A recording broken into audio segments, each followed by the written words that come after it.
Sports is brought to you by Cup of Tea, Juan Pollo, and La Tapatia Mexican food.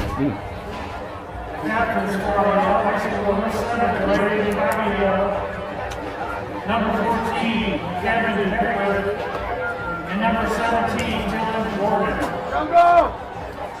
The captains for the Yellow Highlanders. Number 8, Jack Jackson. Number 25, Nathan Edmonds. Number 26, Caden Davis. And number 52, Oscar Hernandez.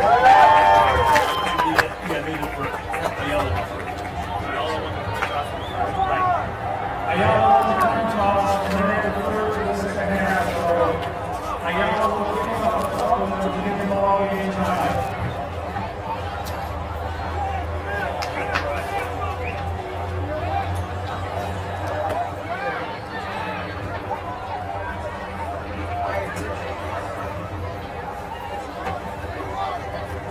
Good evening, ladies and gentlemen. Welcome to another Friday night here at Upland Highlander Stadium, where the Upland Scots take on the Bulldogs of Ayala High School.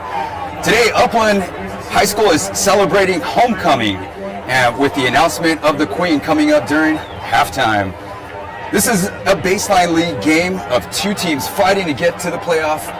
And I'm James Miura. Calling the game here with me today is Sean Smith. Welcome once again, and tell us a little bit about this matchup.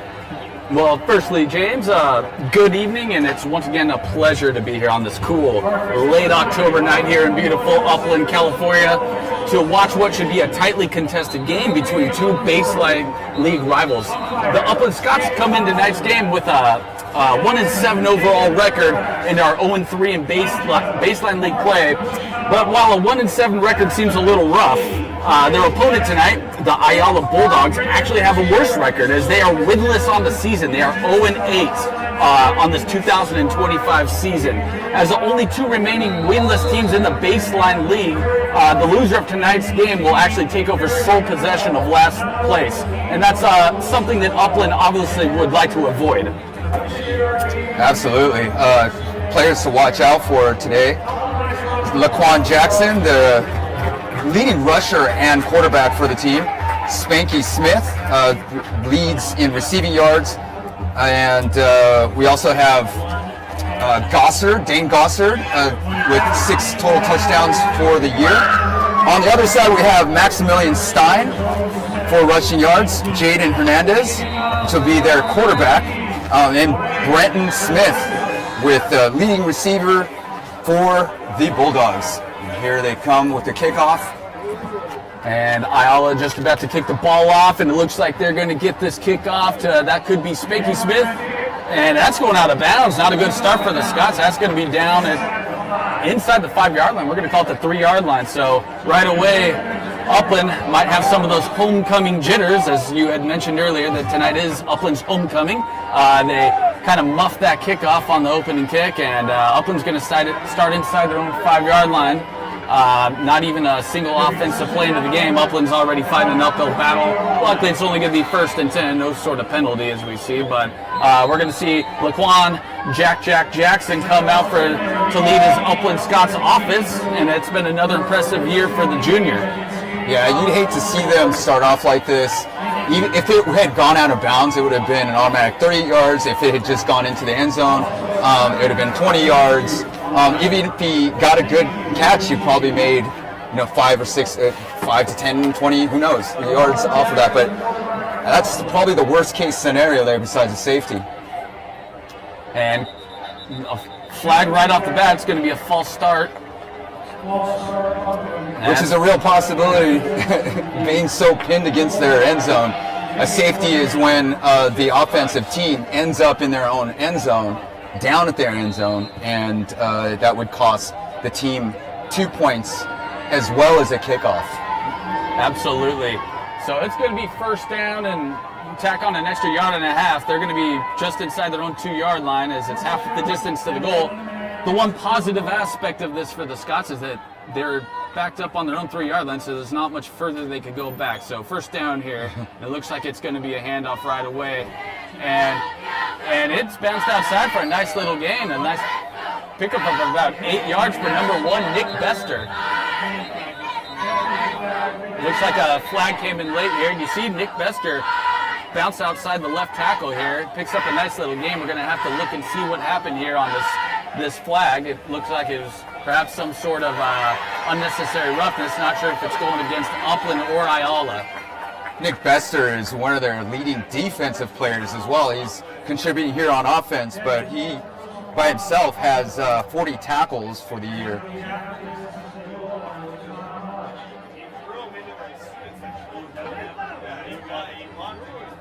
Yeah, it looks like it's going to be a penalty going against Upland. And it looks like it's going to go back to the spot of the foul. So a little bit of a sloppy start here for the Scots. It's going to make it second down. And we see a 2 running back set. Laquan Jackson under center here. It looks like he's handing off to Nick Bester once again. He's going to be stuffed up inside the 5-yard line here once again. And both players on both teams here for Ayala and Upland are a little chippy. That's 2 consecutive plays where I've seen some defenders having a little bit of extracurricular activities, if you will, after the whistle's blown. Yeah, both teams had a rough year, and they probably are letting their tempers fly a little bit. Here we go. There's another handoff. It looks like that was also going to Nick Bester. It looks like he was able to make something out of nothing there. He's going to be close to a first down, actually. Yeah, it might have just gone over the line. It's going to be close. You see Bester. It looks like he's going down right there at the 5-yard line, and he keeps his legs moving, hops over the defender, number 8, Dakota Bostic, and Bester looks like he's going to be very close to a first down. Let's see where they spot it.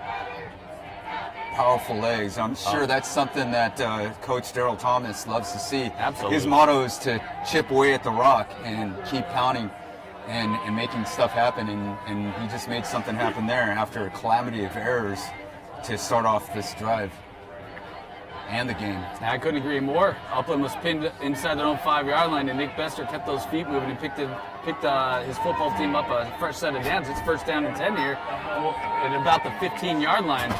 And we see Laquan Jackson at no running back set, 5 wide receiver, back to pass. Laquan Jackson's looking deep. Laquan Jackson has a target. He's got number 2. Spanky Smith caught at the 45-yard line. And it looks like there's a flag on the field. Oh, you see it right there. Yeah, it's come in the back. Gets pulled down, pulling down number 88 on the left side, left tackle. And Jerome Smith did not, in fact, come up with that catch. He looked like it was thrown a little bit behind him, and this holding call is going to go against Upland. It's been a sloppy start so far. Something that has unfortunately become a trend for this Upland High School football team. They do play a little sloppy, then they seem to clean it up a few minutes into the first quarter. But it's kind of been a problem all season, and once again here on the homecoming night, we're kind of seeing these mistakes come to a head right now and making life difficult for Coach Daryl Thomas and the rest of the team. And here we are, 1st and 15. And a handoff to Nick Bester once again. He breaks a tackle. Free on the right side. Nick Bester has had himself a first quarter already. He's already over the 25-yard rushing yard mark. And he's going to give his offense a better shot here with a nice gain after that handoff. It's going to be second down and about 8 after that penalty and that nice little run he had. Second down and 7, I stand corrected. I see Nick Bester shift to the right a little bit, reading the defense and able to get some separation and an opening on that right side. Picking up about 5 yards. We see about second down and 7 yards to go. We see Laquan Jackson. He's running already. He's running to the outside. It's a keeper all the way. Laquan Jackson's got one guy to beat.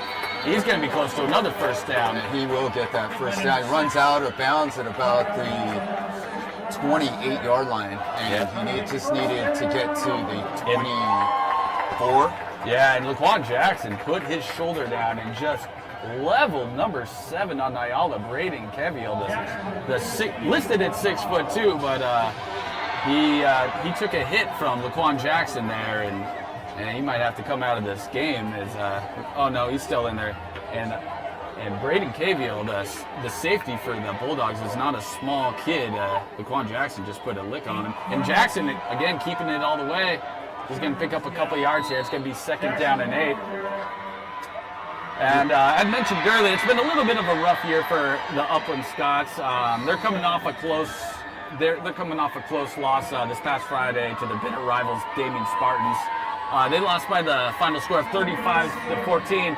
But that game was actually a lot closer than it indicated last Friday. Upland was actually up 14-0 after the first quarter, and they were tied at halftime. But Damien just was able to pull away, and that's just kind of been a common theme this year for Upland. They have had some good starts. They've been right there into the third quarter, but I don't know if it's fatigue or inexperience setting in, and they're just not able to close out games. So we'll hope that they have some better luck tonight. Here we are on 2nd down and 7 after that 3-yard run by Laquan Jackson. You got all the receivers to the left side, shotgun, And looking to the right. He's got an open man on the right side, and that's going to be another 1st down. That's an easy 1st down. Pass completed to number 11, Maxwell Rodriguez, the 6'4" junior. I'd like to see them target Maxwell a little bit more often. The junior's got 16 receptions and 120 yards on the season. Doesn't have a touchdown yet, but... Yeah, you mentioned the Damien game last week, and that's been a frustrating part about this team this year for the coaches, is that they start off strong. They've had 3 games in this league start out that way, where they started out ahead or they started out really strong and then end up losing it in the second half. That's got to be frustrating. Absolutely. You see 1st down here, just past midfield. Play action. He's got number 12. Pass complete. That's number 12. Elijah Flores. Yeah, he gets thrown out about the 23, 24-yard line. That's a great run, great pickup, and they're showing some spark on this offensive side after several penalties. I think they had 4 penalties in the first 8 drives, or 8 touches. Yeah, that play was nice. You saw the play action fake handoff to Nick Bester, and they target their seldom used tight end Elijah Flores, number 12, and he picks up a nice 30-yard gain. Gives Upland a 1st down at the 25-yard line. Laquan under center, gives it to his back, Spanky Smith, who's immediately hit in the backfield, still juking, and is not able to get back to the line of scrimmage, loses about a couple of yards. Yeah, nothing much doing there on that play. It's going to be 2nd down, about 10. I don't think he's able to even pick up a yard. But Spanky Smith is he's been effective throughout the years. Both, he's kind of a triple threat if you think about it. He catches passes. He's an effective runner of the football, and he's also one of the leading tacklers on defense. That's right. On the season, Spake's been utilized effectively as a rusher. As I mentioned, he's got a couple touchdowns. He's got a 6.2 yard per carry average on the season. So. Yeah, you mentioned fatigue earlier. I think that is another aspect of this team, is that a lot of players are going back and forth, like Spanky Smith, like Nick Bester, where they're having to play all game long. Oh yeah, and it's not just on offense that affects them, on defense too, and that's where you see them cough up a lot of these leads. Right. Once their key defenders get a little bit tired from carrying so much blood on offense. And Jackson gets a huge hit. That's a fumble, but alertly, Jerome Spanky Smith jumps on that ball, but Laquan Jackson, that is not something you want to see. He took a huge hit from linebacker number 56. He put that hit on, and Caden Bird just came out from the outside and absolutely leveled Laquan Jackson, and Laquan Jackson did not see it come. That's something that you want to clean up on the offensive line. And we got a 3rd and long here, and they're well out of field goal range, I'd assume, here, being at the 36-yard line. So Upland's got some more work to do once again. This drive is looking so promising, but after a huge loss like that, they got a little bit more work to do if they want to score on this opening drive. Yeah, that right side defensive edge is a scary defender, because especially for a left-handed quarterback. Right. they're setting the edge. They're usually pretty fast. And Jackson gets a pass complete to number 87. 87.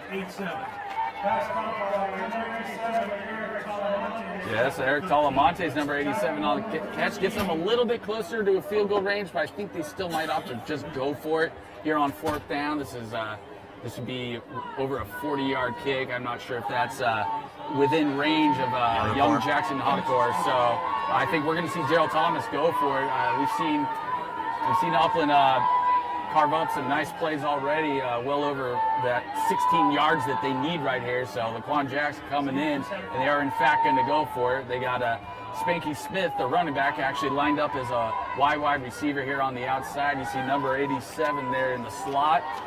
And you got their 2 tallest wide receivers over there on the right. So I wouldn't be surprised if Laquan Jackson calls a timeout here.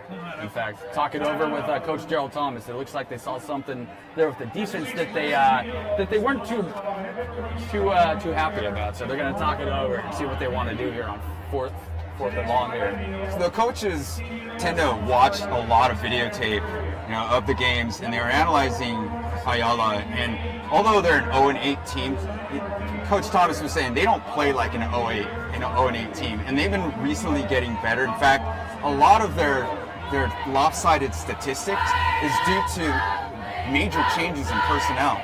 So originally they started out with a completely different quarterback that eventually became a receiver, and their current quarterback now, Hernandez, is actually a receiver. And so this switch happened about 3 weeks ago, and they're a much better team. So, although their record says 0-8, you're seeing that they're pretty formidable, and you can't take them for granted. Absolutely. They say any given Sunday or Friday night that will, at the high school level, for a reason. If you let your guard down, you can lose a game in an instant. Anything can happen. All right, here we go. Once again, we got 2 receivers on both sides, a single running back, and Quan Jackson's back to pass. Quan Jackson's going deep. Has it in the air. He might have his receiver. That's a touchdown! Sweet Sassy Velocity! Touchdown, Scots! Both feet are into the end zone. Greatly timed pass there. Dane Gossert, the touchdown specialist for Upland High School, does it again. Right in the back of the end zone. Both feet in, and it's another Upland first drive touchdown. That was an amazing throw, an amazing play all the way around. Yeah, I love when you see Laquan Jackson throw the ball with such confidence. He put just enough air under that allowed Dan Gossard to beat the back end of the defense there, and he was able to get 2 feet in bounds there on that beautiful throw and catch for a long Upland touchdown here on their homecoming night. And Dan Gossard, what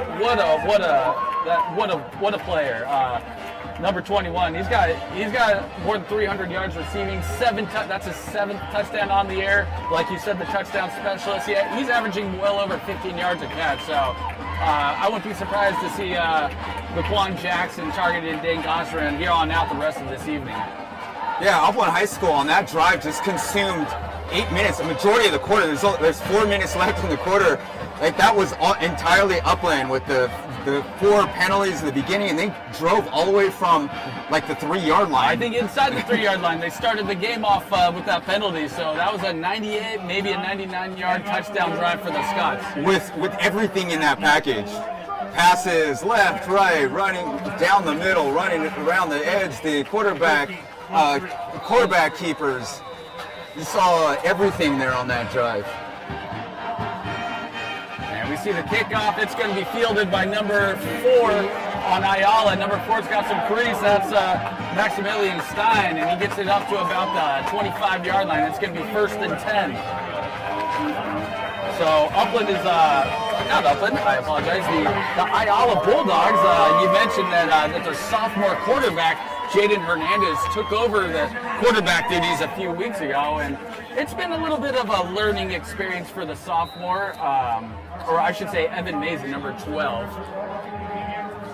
Yeah, one of the issues probably on both sides is how young the team is and experienced. Coach Gerald Thomas understood coming into the season that they had a lot of young players. Number 4. Eight members of this starting offense are juniors.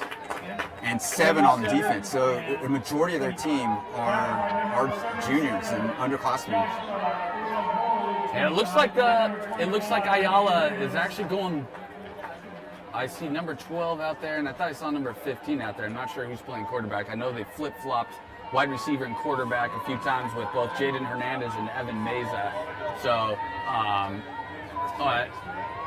it looks like that is number 15, Jaden Hernandez, under center here. He's in the shotgun formation.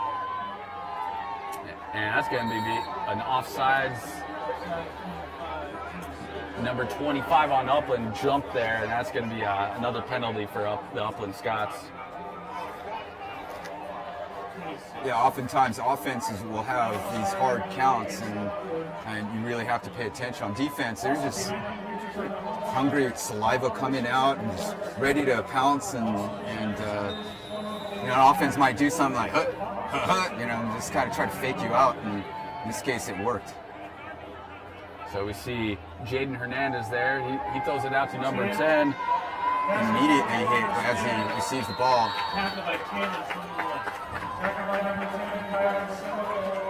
So number 10, Connor Smith makes the short reception there. It's going to be 3rd down and about 5 yards to go for the Bulldogs. On the season, it's been a little bit up and down for senior Jaden Hernandez. He's completed 49 of 113 passes for a 43% completion percentage, 507 yards with 4 touchdowns through the air. But with those 4 touchdowns, he's thrown 12 interceptions, which is not something you like to see from your quarterback. It's 3rd down and about 5 yards here for the Bulldogs. Jaden Hernandez under a shotgun formation. Another flag out. It's another false start. This one looks like they might be given. Yep, that was on number 77 there. He just jumped on that cadence. Upland's doing themselves no favors here. That's 2 penalties on the opening drive, and they had another 3 penalties on their opening drive on offense. Joshua Uwagbo there with the false start. He's a big 6'5", 280-pound junior, but hopefully he'll learn his lesson and he'll be an incredible defensive player next year. He's the biggest kid on the field, that's for sure. And it's going to be 3rd down and 1 as opposed to 3rd down and 6 or 7, whatever it was prior to that penalty. So we see Jaden Hernandez here flanked with a couple wide receivers on his right and 2 running backs. He hands it off to number 4. He's bouncing it off. And number 4, Maximilian Stein, is going to be stopped. And it's going to be 4th down. Yeah, by Keegan Bias Jr. Keegan Bias Jr. is one of the leading tacklers on this Upland defense. The junior's got 58 tackles on the season, 6 tackles for loss, 1 sack, and 1 fumble recovery. And he makes a huge tackle there to make it 4th down. Yeah, you saw Maximilian Stein kind of bounce it to the outside there, but Keegan Bias was just all over that, and that actually. Not sure what happened there. Did I miss a penalty? Oh, high school football, it's full of surprises. Well, we got a 1st down at the 50-yard line. We'll take it from there. Jaden Hernandez hands it off once again to Maximilian. That ball's out. That ball's going to go all the way. If he's able to do it, that's going to be an Upland touchdown. It's a foot race.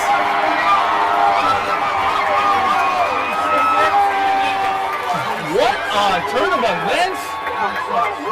Number 46 on that. Who was that? Number 24? Aiden Davis on that. The 5'11" senior. Wow. Getting his touchdown. And Upland making a statement early with that long opening touchdown drive, and now they seemingly pickpocketed the Ayala running back Maximilian Stein to give themselves a 13, possibly a 14-point lead. Yeah, number 26 on that was all over, and that surprised the entire stadium. Hodeker's extra point is good. Aiden Davis, the senior linebacker, just kind of snuck in there, punched the ball out, and took it to the house for a 50-yard touchdown. Fumble recovery touchdown, we'll call it. As a defensive player in high school, Aiden Davis, he's going to remember this touchdown for the rest of his life. So you don't get that many opportunities, and then he just ripped the ball out and was able to get all the way there. And he'll be telling his kids that for years to come. Oh, I would not be surprised. I mean, it's homecoming night. Beautiful stadium here in Upland at the base of the foothills. And he was able to show off to his home crowd, pickpocket that running back, run it back to the house and give this team a 14-0 lead. And Upland had just got done giving them a gift. They had that 15-yard penalty that brought it all the way to the 51-yard line, and Maximilian Stein dropped the ball again. Massive kick. It's so hard it made the receiver drop it. And that was Stein there on the kickoff, and he just dropped that last carry that led to the touchdown. So he might start thinking about holding on to the ball a little bit better here. So we got a minute and 18 left here. It's already been quite an eventful first quarter for the Scots. They had that interesting first drive where they got pinned inside the 3-yard line, drove it off the length of the field, 98 yards for a touchdown. Then a couple plays later on defense, take a fumble recovery 50 yards to the house. So we'll see what the Ayala Bulldogs have going here on offense. They're inside the 20-yard line at about the 15-yard line, and they got Jaden Hernandez in shotgun formation with Maximilian Stein. They back to pass. He passed completion out to number 6. Brenton Smith on the reception there. Brenton Smith's actually been he's been featured heavily, more so than any other Ayala Bulldog on the season. The senior wide receiver running back combo's got 28 receptions and 318 yards. By far the most receiving yards on the team. I mean, the next, Blake Frost, number 18, he's got 220, but number 6 is going to be featured heavily. So Upland's definitely going to be wanting to keep an eye on here on Blake Smith. We talk about Spanky Smith a lot on offense. He was on that tackle. He's got 35 solo tackles. He's got 35 tackles, 20 solo tackles. It's 4.4 per game just on defense. And Jaden Hernandez trying to back to pass again. It gets it off to, that's going to be incomplete, it looks. Yeah, that ball hit the ground. That was intended for his running back, Maximilian Stein, but Stein didn't really have any chance of catching that one. That just kind of fluttered to the ground. Stein did everything he could to get his hands under it, but that's going to be 3rd down and 8. And it looks like that was Oscar Hernandez, who's an offensive lineman, one of the few seniors on that offensive line. I probably think he's one of 2 offensive linemen on that senior line, on that offensive line. He's also played on defense. He's got 9 solo tackles, 16 total tackles, 2.3 per game, and there he is going both ways as well. Yeah, it's going to be 3rd down and long for Jaden Hernandez, the senior quarterback for the Ayala Bulldogs there. And he hasn't had much time. He hasn't looked comfortable at all in the pocket. And you could expect Upland to put some pressure on him here, try to make him even less comfortable. And Jaden back to pass again. He's got pressure on him. He just throws the ball away smartly. He had no chance there. That number 12 on the pressure. Elijah Flores, the tight end, outside linebacker combo, immediately applies pressure. He had a straight line, and Jaden Hernandez had no choice but to throw that ball away. That's going to be 4th down. And number 19 is back to punt the ball. Ryan DeRensis is back to punt for the Ayala Bulldogs here on 4th and long. And back to receive the punt is number, can't quite make that out, who's back to receive the punt here for Upland. That's number 2, Spanky Smith, yeah. Number 2, and that might have been tipped, and they're not going to really have any chance to return that. Oh, no, get away from that. Yeah, you don't want to get too close to that ball, Smith. Yeah, you never know, and that ball can bounce. Ayala's going to be charged with unnecessary roughness there, or illegal touching, whatever you want to call it. Number 29 on Ayala, actually, number 29 there, special teams player Anthony Gonzalez tried to push Spanky Smith into touching that ball, which would obviously result in that being a live ball, which Ayala would be able to recover, but that was completely I see the logic in that, but you can't do that. And when you're 0-8, you got to try anything. And so I don't blame Ayala for trying something like that, but as I mentioned earlier, Smith has just got to get away from that ball. That punt was tipped at the line of scrimmage, but it took a very unfortunate bounce for several bounces. That thing, Yeah. that actually Traveled like 20 to 30 yards. I think that ball traveled further on the ground than it would have if it didn't get deflected at all. Right. So that penalty is obviously going against the Bulldogs here. That's going to bring you close to the first quarter. We got Upland. We got good news. Upland's up 14-0 after a quarter. All right, that's where, as you said, like the frustration may set in on Ayala's side. You're down 14-0 already into the second quarter. It's been a rough season. I mentioned their record on the season's 0-8, but dating back to last season, they actually started 2024 last season 2-0, but after those first 2 wins, they lost their next 9 games. They finished 2-9. So Like dating back to, 17 straight? they've lost 17 straight games. So I see where some of the frustration. This is a young team. They had a lot of newcomers, a lot of players come up from junior varsity. So they're still trying to find their way. They're still trying to navigate their way on a football field to figure out how to put together some quality drives, put together some quality stands on defense. And you see some penalties like that, you can see where the inexperience comes in. But they got a long way to go. They haven't won a football game in more than a calendar year, so they're eager, but they might be a little bit too eager. Yeah, there's some coaching changes as well. Player shifts, some poaching, possibly from other schools. Chaffee District is comprised of 4 other schools, or 3 other schools besides Ayala. There's 4 schools in that Chaffee Valley Unified School District. Ayala, named after the Senator of California, Ruben Ayala, is just one of those schools. And so, there's several schools in the area that have good teams. Chino Hill in the same league. Huskies. Yep, and they're doing quite well. They're I think 2nd in the league right now. And doing quite well. Speaking of that, Upland is, and they get great field position. Number 1, Nick Bester gets a nice 11-yard carry. That's going to be a first down right off the bat. And number 21, Jaden Lindenberger on the tackle there. One of the leading tacklers for the Bulldogs, but as he made that tackle, it wasn't until after Nick Bester picks up an easy first down. Clean 12-yard run to start off this drive, to start off this second quarter. And Upland again is rolling, looking for that second win on the season. So Ayala, currently their head coach Terrence Smith they're trying to put things back together. There's still a couple of games left in the season, and they're going to hope to get something here. Upland, although we're looking this as a big lead, right to start off the half and into the quarter at 14-0, but as you said last week, they were up 14-0 Damien. So anything could happen at this point. You wouldn't count it a blowout at this point. Ayala, again, located Chino Hills, is one of the 4 comprehensive high schools, and they were established in 1990, fairly young school. Again, named after the California State Senator Ruben S. Ayala.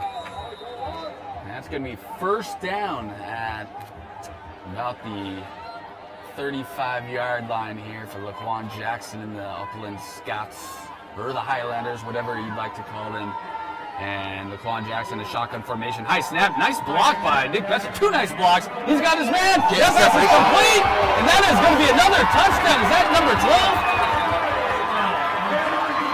There is a penalty flag. That's got to be a pass interference because I don't see a holding.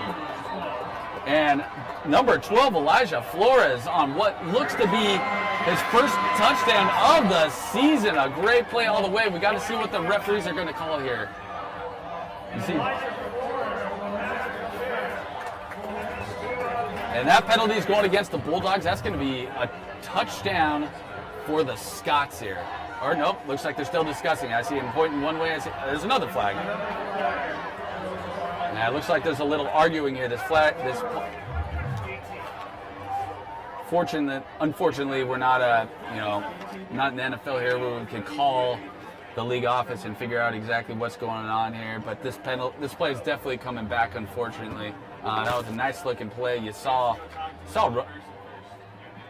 and it looks like the umpires are going to have, the referees, I should say, going to have a little bit of a discussion here to figure out what's going on, because that play happened so quickly. I did see a flag in the back. I thought maybe it could be for a late hold or a late hit, but the official might have seen some sort of hold. I sure didn't. I saw a couple nice blocks from number 1, Nick Bester.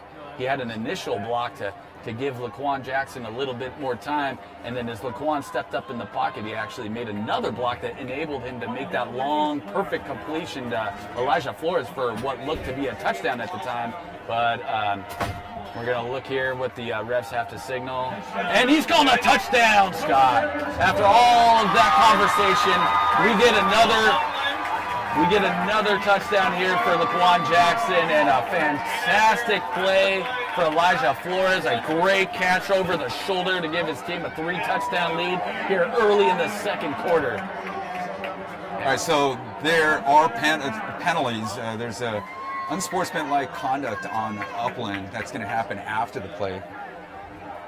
And so that's what came from that discussion. Yeah, that's going to be implemented here on the point after touchdown, and HOCO is going to have a little bit more work to do here to get this extra point. But it looks like it's going to be a 35-yard, 35-yard field goal. Yeah, more importantly, extra point attempt. Laquan Jackson gets his second passing touchdown of the game, and Elijah Flores gets his first receiving touchdown of the season. Yeah, he dove in for that one. Oh, bad snap. Oh, no, that was a bad snap. Just get down. Yeah, that was broken from the start. So that's going to be a 20-0 Upland lead. Their snapping woes continue. We've seen a few high snaps today, but a few games ago, the game before last, the last time they were at home, there were so many high slaps and a couple snaps, and a couple of them went over the head of Laquan Jackson. And then we had, when the backup quarterback came in, there were a couple drops there. So we had a couple of issues, and it's just kind of slowly progressed. And I think sometimes when something gets into your head, and you kind of worry about making that mistake, then you over-focus on it, and you're just prone to make that mistake. And Upland's going to move back a little bit further. I think it's from that previous penalty, so they're going to be kicking off from the 25-yard line. And deep to receive the kickoff is going to be number 4, Maximilian Stein, who had that fumble earlier, and also muffed a kickoff earlier. Didn't lead to a turnover, but he's had a little bit of difficulty holding on to the ball. And number 6, Brenton Smith. And I hear another flag. It looked like Upland took off a little bit early. Yeah, that's going to be offsides on false start on Upland. It looks like it's going to go against number 26, who actually had that fumble recovery touchdown. Aiden Davis got a little too excited. He wanted to make a big play on special teams here, but it's going to back his team up a few more yards. So Ayala's definitely going to get a chance here to give themselves some nice field position, but first and foremost, they got to hang on to the ball once they actually do receive that kickoff, something that they haven't really been able to do effectively thus far into the ballgame. But we'll see what Stein or Brenton Smith could do here. Besides homecoming, it's pink out, but it looks like the theme of the day is Flag Day. A lot of flags here. HOCO to kick off. HOCO got a nice little kick, and he's got Brenton Smith running. That's going to be a touchback. Bounce into the end zone. That was one of the better kickoffs I've seen from HOCO. Yeah, that's an NFL kick right there. You see, kick that from the 20-yard line. Diminutive in height, but he's got a leg. Oh, sorry. Oh, great kick by the young HOCO. Yeah, he put that thing well over number 6, Brenton Smith's head. Brenton Smith was lined up at about the 30-yard line, expecting a nice little easy catch, and he had to turn his shoulders like he's running down a fly ball deep in center field in a baseball game. He had no chance of getting that. That thing rolled easily into the end zone. So that's going to be a That's going to be a first down here on the 20-yard line here for the Bulldogs offense and young quarterback Jaden Hernandez. That's going to be a nice little dump off to Maxwell Stein, and that's going to be... There's a flag on that. A lot of flags here early on. Yeah, it looks like it's going to go against the Bulldogs as they're walking backwards here. Oscar Hernandez, number 52 on the tackle.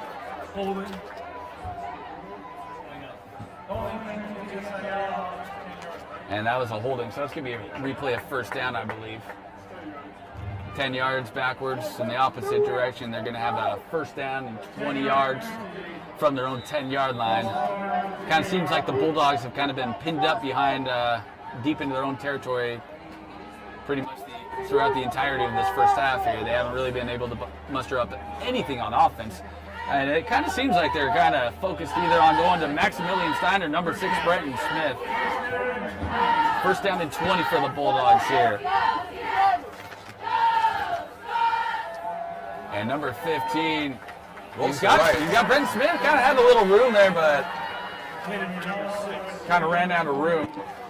And that pass was intended for number 6, Brenton Smith.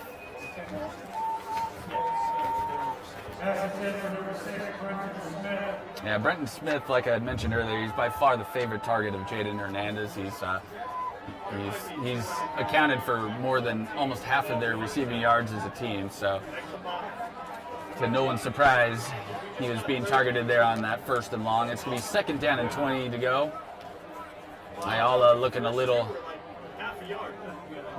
deflated here early on, being down 21-0, and we're only a few minutes down to go here in the second quarter. And thought I heard a whistle there, but I guess I did not. That's going to be a safety for the Scots. Who was that? That might have been a fumble. That's going to be a touchdown or a safety for the Scots here. That's a touchdown. Either way, Upland gets points on the board again. It's either the big one or the little one. And that's going to be the big one. Looked like number 25, Nathan Edmonds, hit Jaden Hernandez, the quarterback, in the end zone. Looked like it was going to be a safety, but Jaden Hernandez lets go of the football after the hit. And number 52, Oscar Hernandez, comes up with the football, and he comes up, more importantly, with the Upland touchdown. And this game has gotten away from Ayala fast. Yeah, there's still 10:44 left in this quarter. We're at 26-0. And just another rough start for the Ayala Bulldogs. It's been like I mentioned, a rough go. The Bulldogs and head coach Terrence Smith, like I said, they've had such a difficult season, to say the least.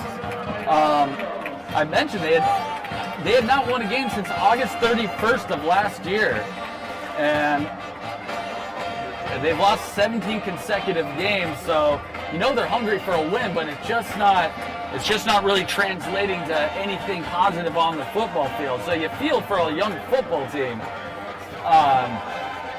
In a lot of these games, Upland's had several close games, but so much of the Ayala's games that haven't even been close. Just looking back at the last 4 games versus Glendora, Chino Hills, Etiwanda, and Rancho Cucamonga, they've scored only 7 points in the last 4 games. But in those last 4 games where they've only scored 7 points, they've actually given up 175. So they're being outscored by 168 points in the last 4 games. Each of those, except for maybe Glendora and Villa Park, have scored over 40 points on them. And on Glendora and Villa Park, it's 45-7 and 43-7 for Villa Park, respectively. So that's there's huge losses. La Habra 41-14, Villa Park is 43-7. Their first 2 games, they weren't beat by quite as much. It was Summit and Fontana 20-13, Canyon 26-7. That's how they started out the year. But then every team after that has scored at least 40 points. We have Corvettes coming in for halftime. This is the first time this has happened since they put in the new track.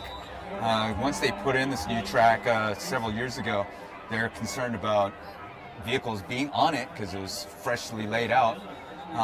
And today we see them return cars on the field, a tradition for the homecoming court. It looks like it's going to be a penalty going back against the Ayala Bulldogs, and they're going to be Backed up once again, yeah. Yeah, it looks like a replay of the last drive where they got sacked in the end zone, resulted in that Upland touchdown. So first down here, first down and 15 after the penalty. Jaden Hernandez back to pass and almost. Wow, that was timed perfectly on that hit. And pass was actually completed there. It's very close to number 10, number 10, Connor Smith there. And number 21 there, wide receiver safety combo, Dane Gosselin there on the tackle. And yeah, I think he is able to pick up 2 yards there. Very tight window.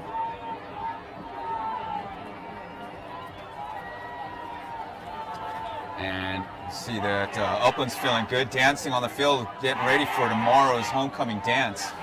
They're practicing their moves on the field. Oh yeah, can't wait. Second down and 13 for the Bulldogs. Jaden Hernandez has a little trickery, hands it off to number 6, it looks like. They actually get some positive yards there.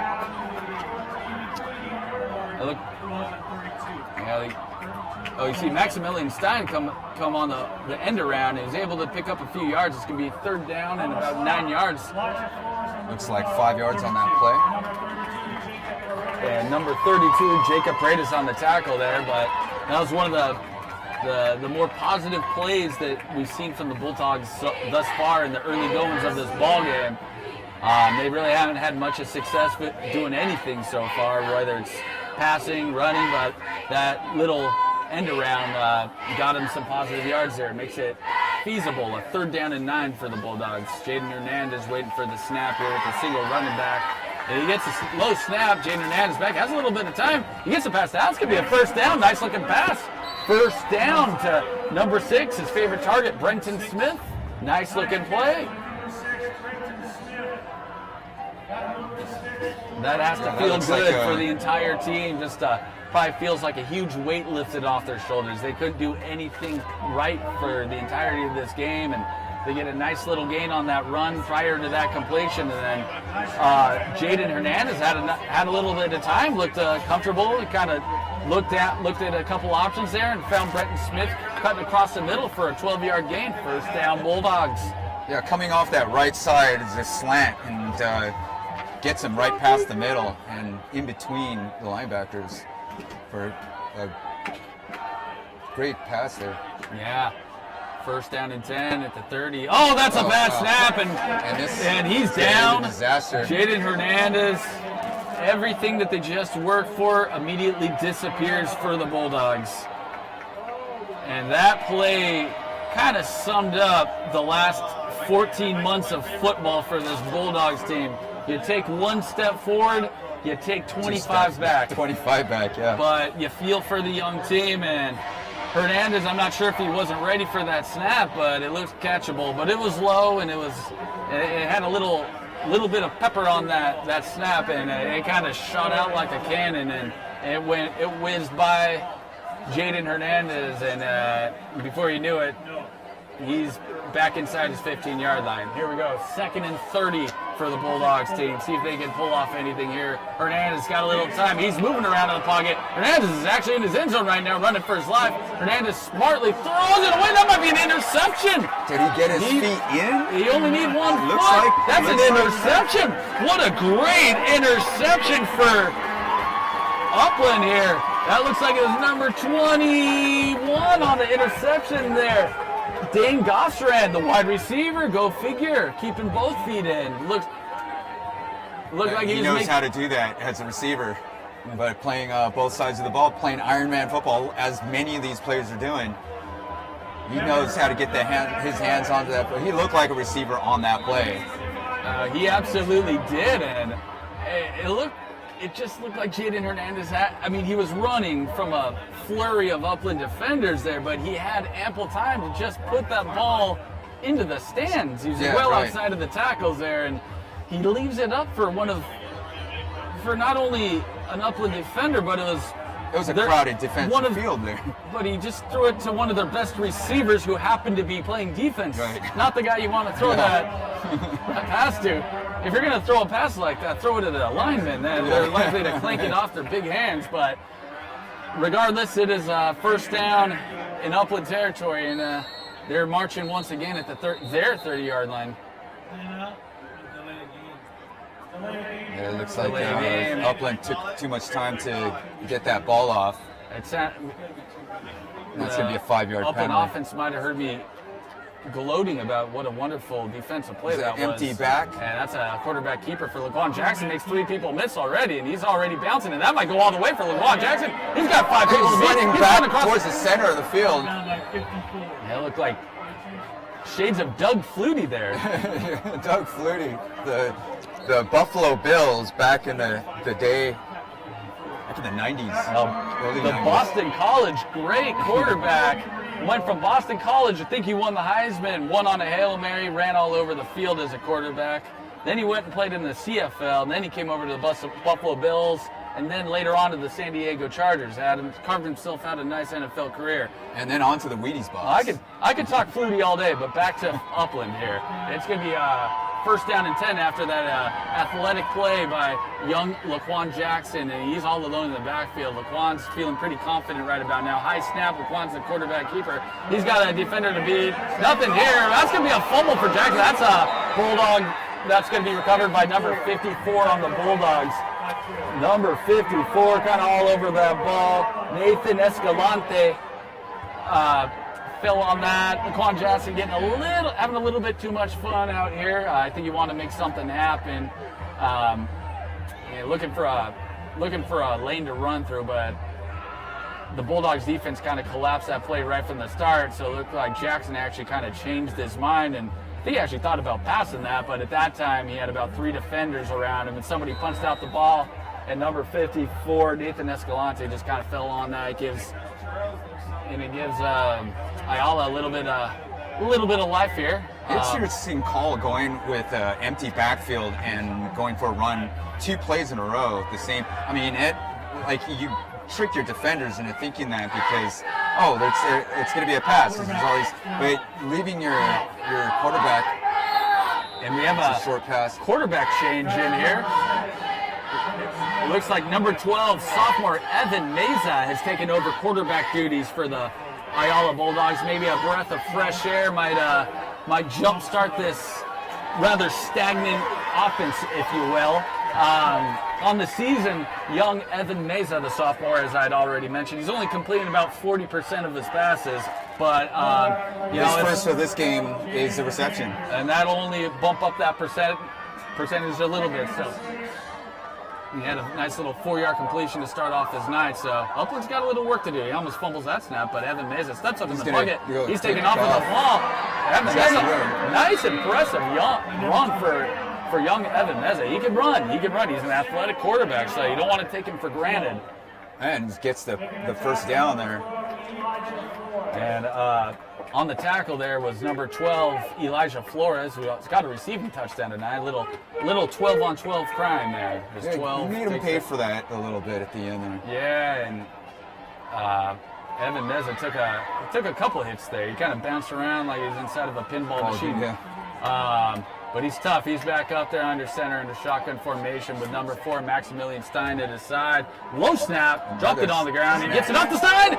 Ooh, huge hit. Once again, Elijah Flores all over Maximilian Stein. He read that like a book. I think had Elijah Flores been looking at the ball, he might have been able to take that one to the house, but he used the hit stick, as the kids like to say, going back to the Madden football video game. But Elijah Flores put a hurt there on number 4, Maximilian Stein. And give credit to Stein, he's still in there.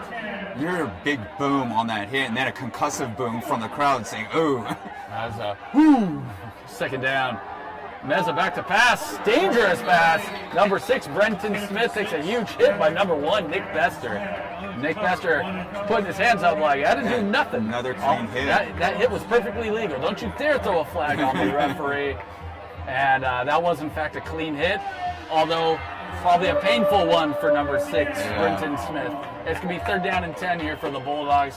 I do like Evan Meza here. He's not afraid to throw the ball. He might want to be make a little bit better decisions with the football because he threw that one to about 3 Upland defenders, whereas he only had a single receiver there. He's kind of going to the same receiver every time. Brenton Smith here, number 6 in the slot's probably going to get another look here again. He's looking right though, and Brenton Meza throws it up there. He's got his guy. Did 18 reel that one in? It looked like it was out of bounds. He held on to the ball, but his both feet might have been out of bounds. But credit to Meza for putting it in a spot where only his player could catch it, which he did. Also a yellow flag on the Yellow field. laundry on the field. Let's see what the refs have to say. Defensive holding, yeah, they're gonna. Oh, that's gonna go against Upland. Yeah, that's going against Upland. It's giving Ayala a That little may bit of. give a first down. It will give a first down, and That's 2 first downs, but it's going to be placed on the 46-yard line. yeah, 2 first downs here for Ayala. And they actually had a first down on their last drive. They were marching down, but then they dropped the snap and then threw an interception. And but here they're moving the ball. We got a little bit of help from the refs there, but it's 1st and 10 here inside the 50-yard line. Spread offense, a shotgun, the sidecar, and looks to his right. And then Meza's going Good deep to scan number downfield. 7. Sees an open That's play. intercepted by number 2, Spanky Smith. Spanky Smith Spanky's is got at some 20. room, and Spanky is a leading rusher for Upland, so he knows how to run. Gets to the 30-yard line, but then out of bounds. And that's going to be interception number 7 for sophomore Evan Meza. He threw it up there. He gave number 7, his wide receiver, Braden Cavill, a chance to make a play on that. It was one-on-one coverage, but Spanky Smith made a remarkable adjustment on that. And he adjusted to that ball well, turned his shoulder, caught it over his shoulder, and then he was able to make a few people miss. Kind of looked like he might have a big lane to run through, but the recovering Ayala offense was able to wrap him up there inside the 20-yard line. But just another turnover and another first down for the Upland offense. We got 4 minutes, 20 seconds left, second quarter, 27-0.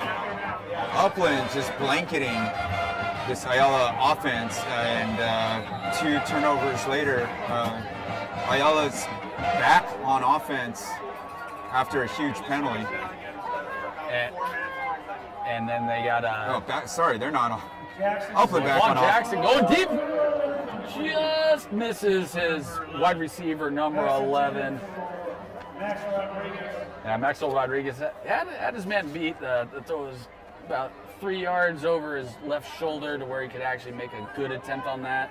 But I like the aggressiveness from Laquan Jackson there. Just Yeah, he looking did upfield. have a couple steps ahead, and if he was just a little further to the right, that probably would have been a touchdown. And I saw, I think that was number 12, Elijah Flores there. Nobody was near him. He could have easily ran for 10 yards there. He was waving his arms like, hey, look at me. But Laquan Jackson he had touchdown on his mind. And you see a 5 wide receiver formation once again. Number 33 going in motion, the fullback. Laquan Jackson's going to keep it. He's going to pick up the first he had down. a big He's hole got in a the full middle. head of steam. He's bigger than everybody on the Ayala defense. 15 yards right off the bat. Too easy for Jackson there. Number 8 just plowing through that. He's just cutting through that Ayala defense like Swiss cheese. Yeah, he's so big. He's hard to stop. His legs just keep trucking. He's got thick thighs. So if you're trying to tackle and wrap around, then you can't even get your arms around his waist. And you saw at the end of the play there, the defender's like half the size of Laquan. I mean, I'm just hard to saying. stop. Hey, he's about the size of the defensive end, so his biggest, most athletic kid on the field, and that's what Daryl Thomas, head coach, is going with. And they hand it off here, give Laquan Jackson a little break to Nick Bester. He's going to pick up an easy 5 yards. Be 2nd down and 5. Yeah, Nick Bester on the season's averaging 5.1 yards a carry, and on carry he picks up 5 yards right here on that first down handoff. It's going to be 2nd down and 4 or 5 yards to go, depending on where they spot the ball. But Upland's marching once again here, looking to tack on to this 27-0 lead here on their homecoming night. Looking like they're going to have something to cheer for tomorrow at the dance. And we see Spanky Smith, I believe, getting the handoff here from Laquan Jackson. And Smith getting wrapped up here just short of the first down. It's going to be 3rd and 1. And number 72 on Ayala, Peyton Demick, and number 20, that would be Mason Eligio on the tackle there, two of their leading tacklers. And Ayala's just trying to catch their breath here. It's just been a rough go this game, and just a rough go in general the entire football season. So it's part of the learning process for any young football team here. You gotta take the bumps and just move on and learn from your mistakes, and that's exactly what they're trying to do here on 3rd and short. And Laquan Jackson takes a high snap. There's a penalty snap. Number 20 there trying to get in Laquan Jackson's face, Mason Eligio. May have been lined up in the neutral zone. Yeah, that's what it kind of looked like. Ayala is going to have to play Etiwanda for their last game. Upland will be playing Etiwanda. Wait, hold on. That can't be. And I just got an update on Game 1 of the World Series. What was a 2-2 game has now turned into a 11-2 game, per my sources. And it looks like the Dodgers are on the bad end of that 11-2 score. And we'll have to confirm later on. But right now, Upland was actually flagged for lining up in the neutral zone. And it's going to be 3rd down and long here for the Scots. So correction, I had two of the same sheet over here, but Upland will be playing Etiwanda next week, and then Ayala will be playing Damien, last year's champion, for their last game this season. Yeah. Currently, the standings are Rancho is leading the league, then Chino Hills, Damien, Etiwanda, and then Upland, Ayala. Well, with 1 minute and 25 seconds left here in the second quarter, after that penalty, it's going to be 3rd down and about 10 yards for the Scots here. They've yet to adjust that on the main stadium board, but yeah, Upland's right at that about 3rd and 10 here. You see Nick Bester, number 1, the running back, lined up next to Laquan Jackson. And I wouldn't be surprised to see him go to Maxwell Rodriguez. He's going up. He's got a one-on-one coverage right here. And it looks like Laquan Jackson's looking that way. He's just going to dump it off to Bester. Bester's going to be wrapped up here. No, Bester made somebody miss. Bester's going to pick up a first down. A little swim move. His foot went out of bounds at about the 30-yard line. But yeah, they're going to call him out of bounds.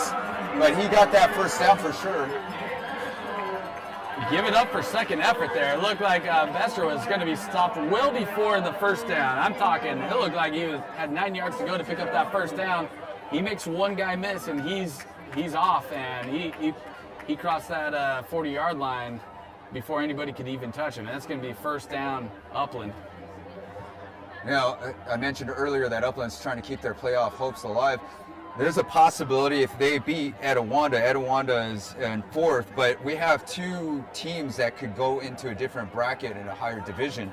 And then that would be left with 2 teams in the lower bracket. That would be Chino and Upland if they beat Etiwanda.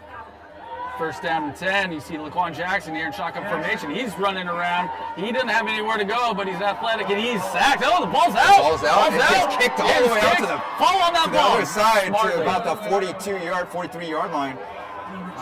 Upland jumps on it. Elijah Flores was all over that. Heads up play. Yeah. Laquan Jackson getting a little. He's trying to do a little bit too much, playing a little bit what they like to call a hero ball when you're probably the most talented athletic kid on the field, but you still gotta play the game, and that time it cost Upland dearly as that ball got kicked about 30 yards, and it's going to be 2nd down and a gazillion, or maybe about 2nd down and 30. We'll see where they mark it. Yeah, there were several plays where the plays were designed around Jackson, I'm not 100% on wanting to go with an empty set all the time. You know?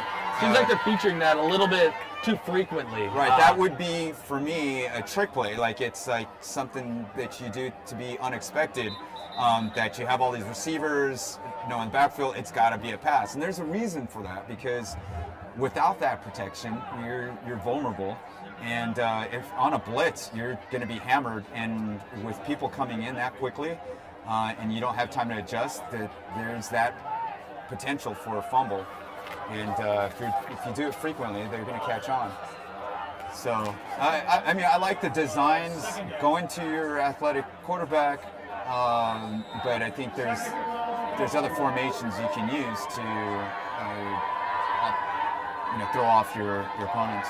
And that one there has a whole shift up the line on the right side. So you had like 5 blockers in front of them.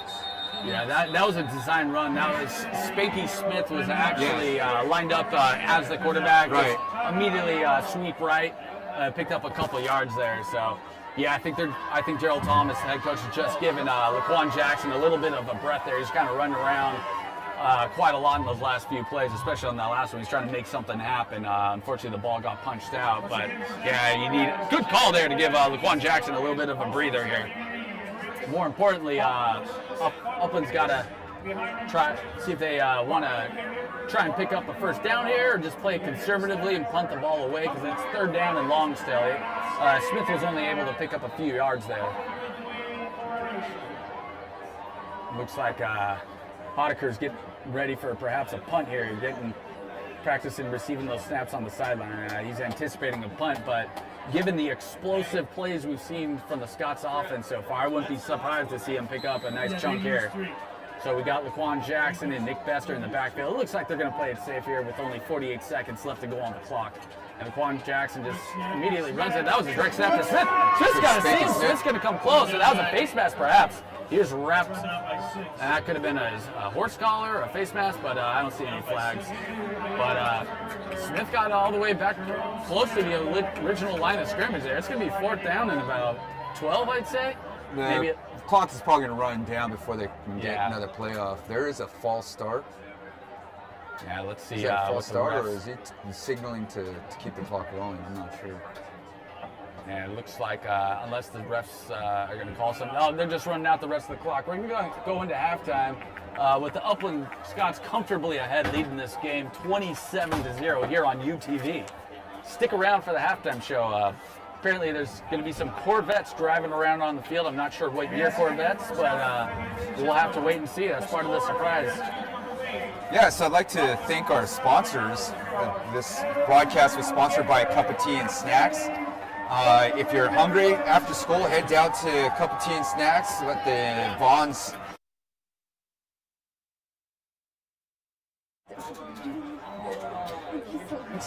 Curly fries, nachos, popcorn, chicken, and get 15% off with your Upland High School ID. We've got also Juan Pollo.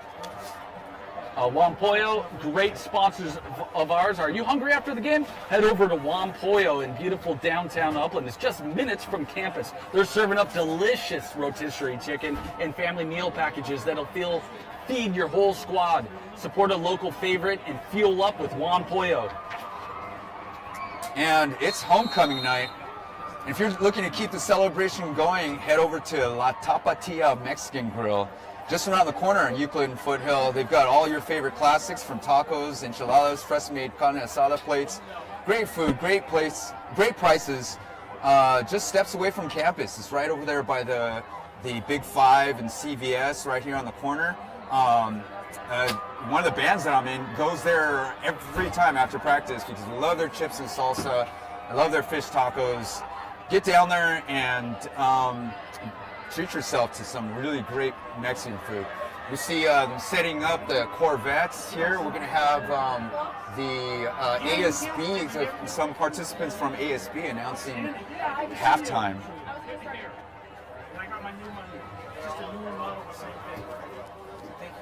We'll see you back in the second half.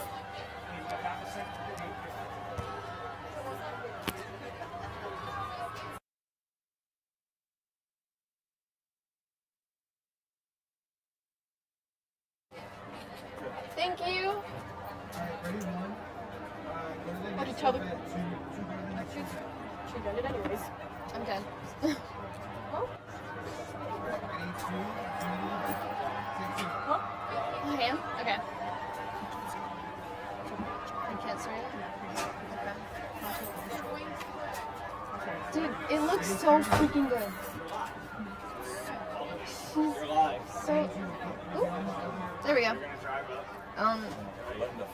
Do you think you can hear me? Oh, good. Okay. Yeah. So we made that mural, and I think, well, not mural. One of our ASB members. Shout out to Madison Shoji. She did such an amazing job on her backdrop. Did that in one day, honestly almost one period. She knocked that out. Also, shout out to our director's ASB director, Miss Fisher. Her mom came in. She did all the flower work on there. She did an amazing job. Shout out to all of our helpers who brought in our backdrop, who brought in everything. Mom Fitz is really nice. I like While her. she's driving, you're on the Huh? While she's driving, Oh yeah. once she gets out and she's on that red carpet, press full screen. Wait, who's in which cars? Like who's first? Second one, Alexis. She's driving. This is up. Oh, is that Alana? Like is Alana gonna be first? Oh. Where's Jess? Is she the last one? That's cute. That's cool. I have fun while not being in the student section right now, I can't lie. And then they're all It's been really fun. Right, and you're gonna be on full screen video. Right? Yeah, they're all out there. Shout out to our purple team for finally winning. Love y'all. Princess or the queen. Oh wait, yeah, like I saw Nick and Dane doing really well. Okay.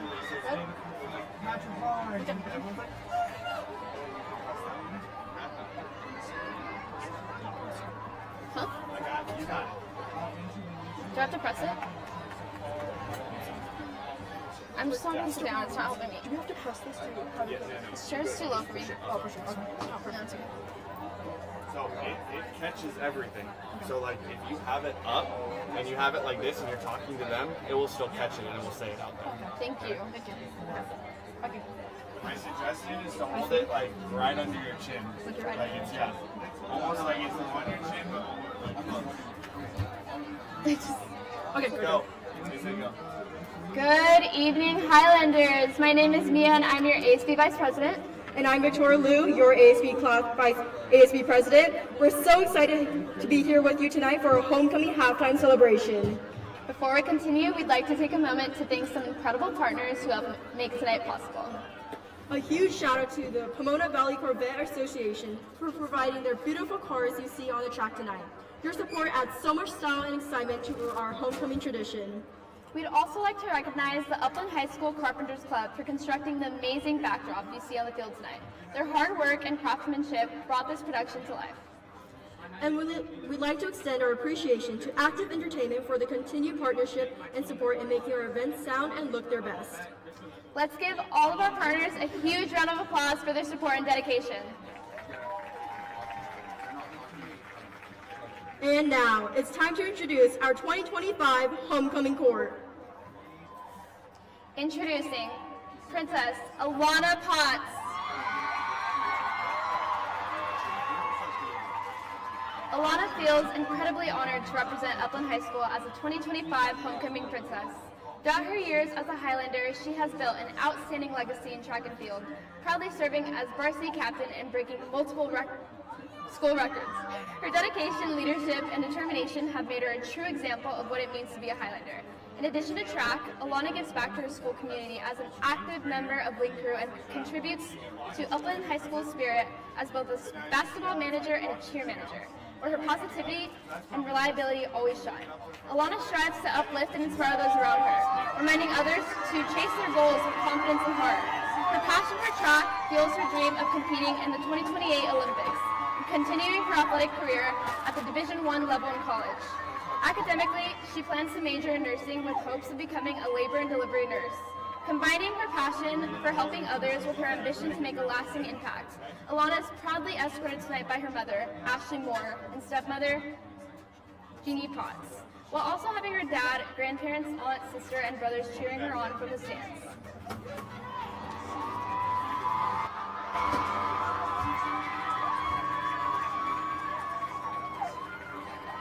up, introducing Princess Alexis Lujan. Alexis feels incredibly blessed to have the opportunity to represent the class of 2026 as a homecoming princess. During her time at Upland High School, Alexis has been actively involved in girls basketball and girls flag football, where she has developed a strong sense of leadership, teamwork, sisterhood, community, and love. Alexis enjoys being involved in activities that allow her to meet and interact with new students, and she embraces challenges and strengthens her character and humility towards others. Outside of school, Alexis enjoys spending time with her family and friends, playing volleyball, camping, attending church, and reading her favorite cheesy romance novels. After graduation, she plans to attend California State Fullerton, majoring in liberal studies with an elementary education focus, and aspires to become an elementary school teacher. Alexis credits her mother, Yvonne, who has shown her what love is made of, and her father, Alex, who has supported her during her most vulnerable moments. She also thanks her best friends for helping her get to where she is today. Most importantly, her Lord and Savior, Jesus Christ, for blessing her with every single one of them. Alexis' escorts for the homecoming game are her mother and her father.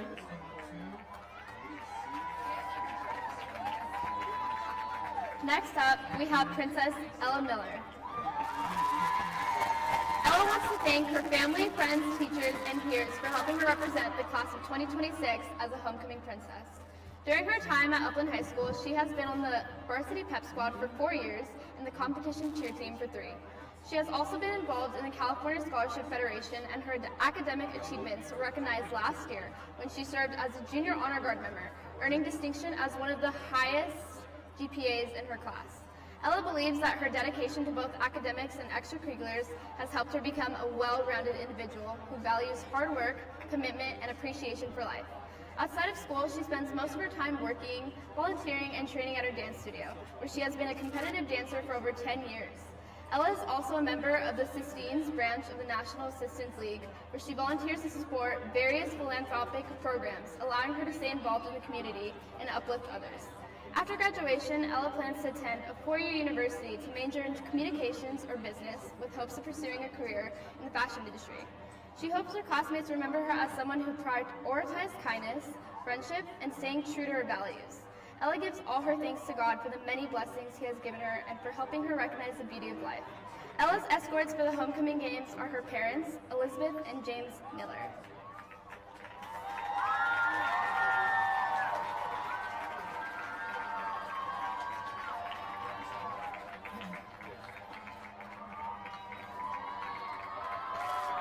Next up, introducing Princess Georgia Angeli Esquera. Georgia is deeply honored to represent the class of 2026 as a homecoming princess. Throughout her Upland High School experience, Georgia has been involved in many activities that reflect her passion for leadership and community. She is a member of the school's choir and the speech and debate team, where she has gained a deep appreciation for her peers and the value of expression. Georgia also serves as an officer for several campus organizations, including the National Honor Society, California Scholarship Federation, Key Club, Asian Student Union, Future Business Leaders of America, Crochet Club, and Capstone Club. Through these roles, she strives to foster an environment that values kindness, inclusivity, and connection. Outside of school, Georgia enjoys spending time with friends and family, performing music, baking, and crocheting. After graduation, she plans to attend a 4-year university to study political science, with aspirations of working in government policy or attending law school. Georgia attributes her success to her teachers, friends, and family for inspiring her confidence and supporting her ambitions. She is grateful for all the people and experiences that have shaped her character in her time at Upland. Georgia is escorted by her parents, Christine and Jefferson Esquera.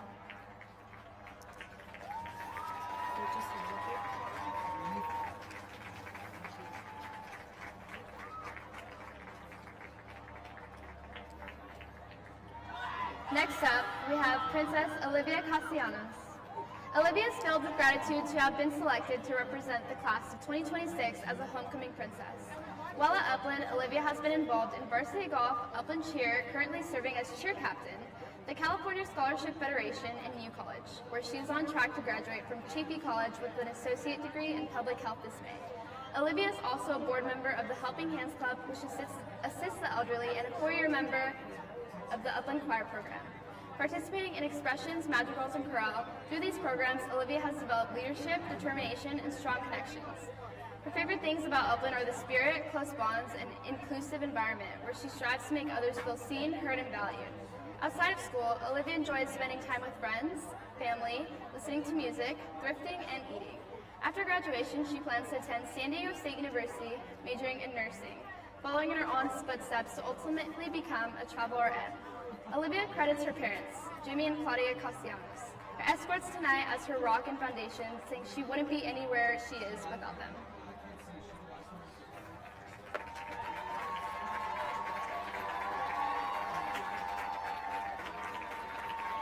And last, but certainly not least, introducing Princess Sienna Gorman. Sienna feels incredibly honored to represent the class of 2026 as a homecoming princess. During her time at Upland High School, Sienna has been actively involved in track, flag football, volleyball, and adventure club, where she has developed a strong sense of teamwork, community, love, and appreciation for Upland High. She loves being a part of a campus that values connection, experience, and learning. She strives to make every student feel seen, supported, and valued. Outside of school, Sienna enjoys spending time with her family and friends, being in nature, and meeting new people. She finds joy in building relationships, uplifting others, and discovering the childlike magic in everyday life. After graduation, she plans to attend UC Santa Barbara, majoring in environmental science, with aspirations of traveling the world and working at national parks. Sienna credits God, her teachers, coaches, family, and friends for inspiring her to stay motivated, kind, and confident in all she does. She is deeply grateful for her years as a Highlander and will forever carry the memories and lessons of high school wherever life takes her. Sienna's escorts for the homecoming game are her parents, Julia and David.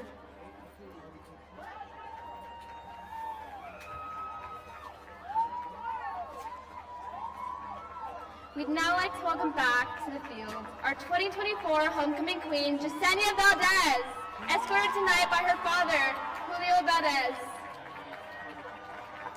Since graduating from Upland High School, Yesenia has been attending La Sierra University, where she is majoring in communication, science, and disorders.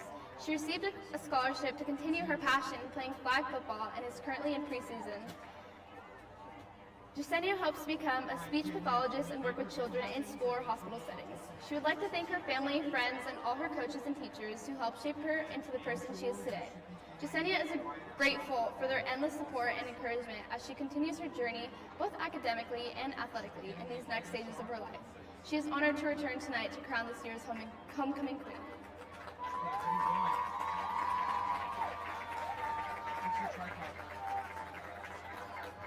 Please give another round of applause to this year's homecoming court.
And now, Highlanders, this is the moment you've all been waiting for. Please Join us in congratulating your 2025 Upland High School homecoming queen, Georgia Eliasca!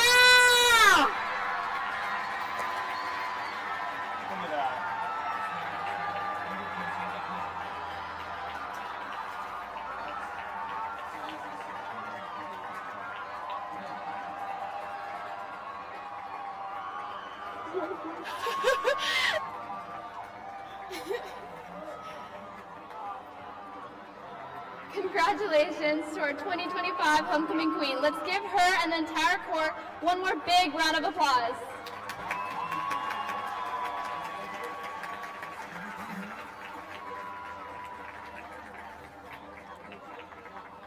Thank you to everyone who helped make tonight's celebration so special, for our amazing students and staff, to our supportive community partners.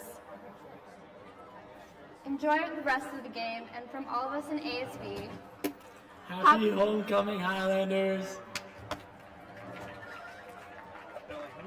I know, I'm so proud of her. And everybody up there.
Oh, there it goes.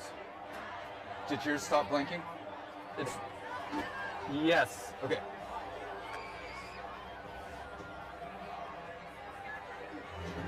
Jump in.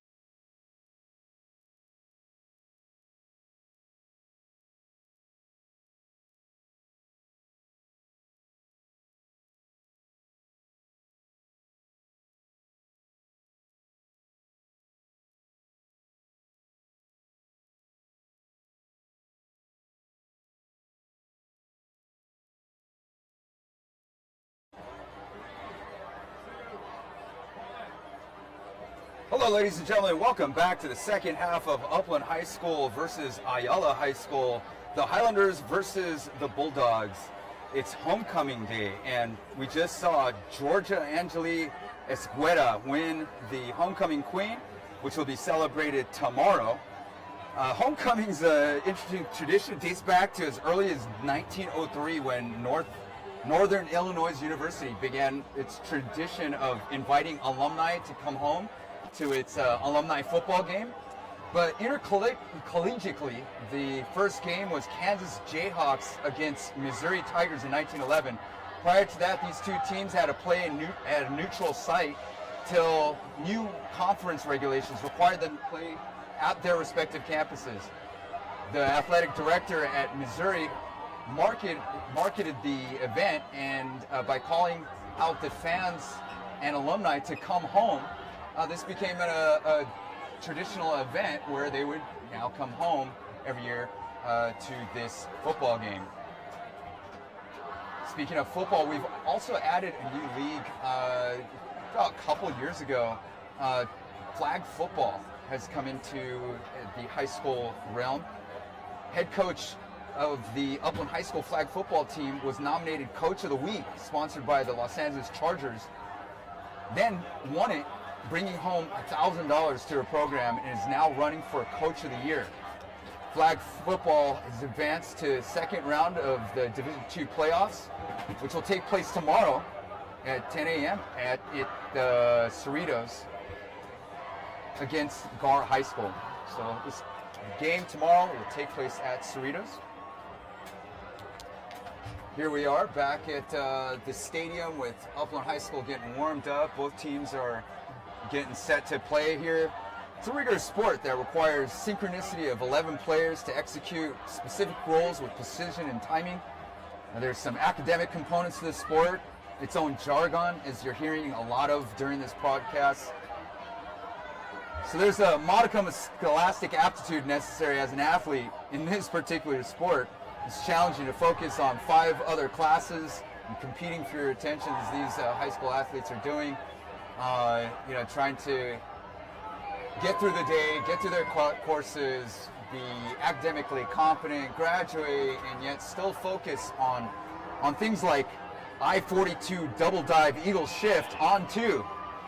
It's a coded message that the players have to understand. The formation, I formation on 42 may be that they've decided that the evens 42, 4, 6, 8 would be on the right side and in those gaps. So it would be going to the 2 gap. Double dive, meaning 2 running backs would be going straight through that hole, the 2 hole. And then eagle shift may be the slot receiver moving to the right. They may have decided early that the eagle will be the right side, snake will be going left side, and so the slot receiver has to go shift to that side. And then on 2, meaning which hike they'll be going. When they say hut, that's the second hut. And so all these are designed to throw off players and code messages so that the other team doesn't understand. And a player has to memorize tons of these different formations.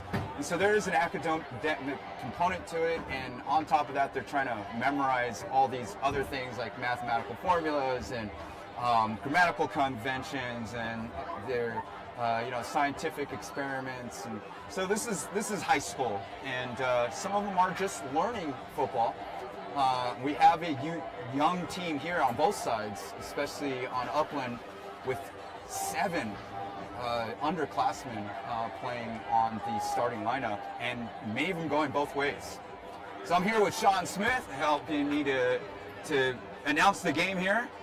How do you feel this game has been going so far? Well, it's been one-sided to say the least. Upland obviously up 27-0. It's been all Upland. Ayala's they've had a couple decent gains on offense as far as a couple nice plays, but anytime they get something going, they make some sort of mistake, whether it be a penalty or a turnover or a mental mistake, and they immediately go backwards. And every single mistake that they have made, the Upland Highlanders, or the Scots, I should say, I never know which one I should refer to Upland as, but anytime that Ayala does make some sort of mistake, Upland's all over it to capitalize. And Upland got up early, they got up big, they're up 27-0. I kind of noticed kind of late in that second quarter, Upland really could have put a stamp on it, but it looks like they took their foot off the gas, so to say.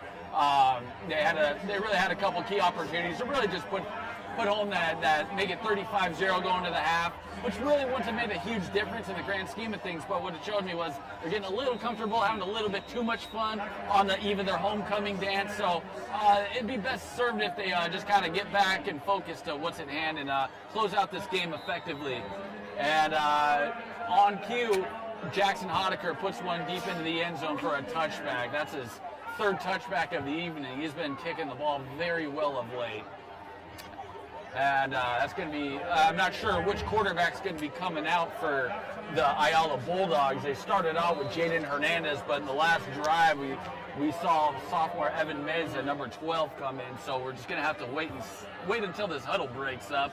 And it looks like they're going with number 12 to start the second half, Evan Meza.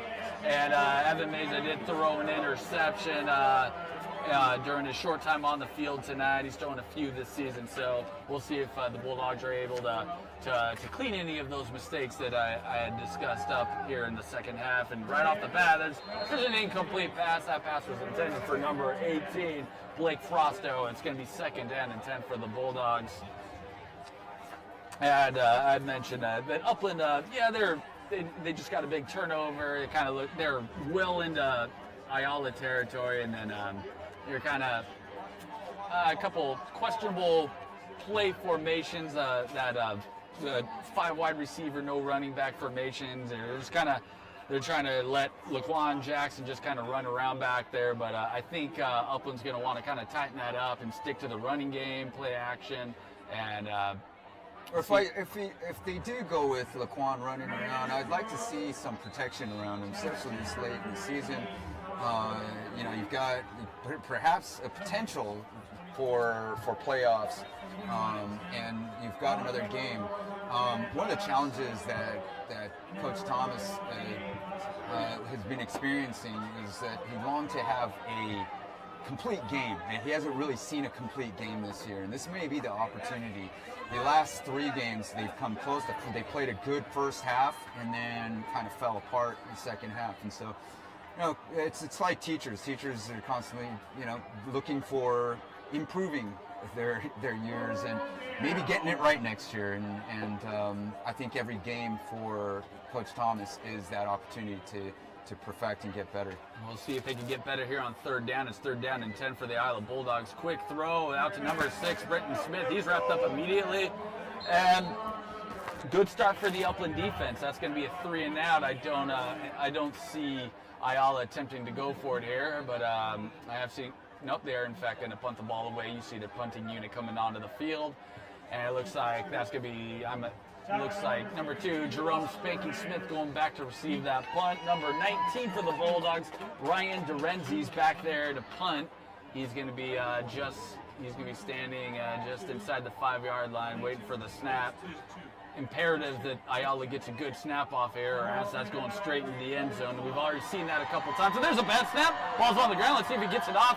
He might have gotten touched at the line. That's just going to bounce very lightly to the 45-yard line, 47-yard line, and Upland is going to have some good field position to start this 3rd quarter, start this 2nd half, and we're going to see Laquan Jackson. I'm curious to see if Coach Gerald Thomas is going to feature that 5 wide receiver, no running back formation that we surprisingly noticed. We saw it frequently there towards the end of that second half. Right, And it really was designed for Laquan. It wasn't like he's looking for a passer and he didn't have time or they're blanketed.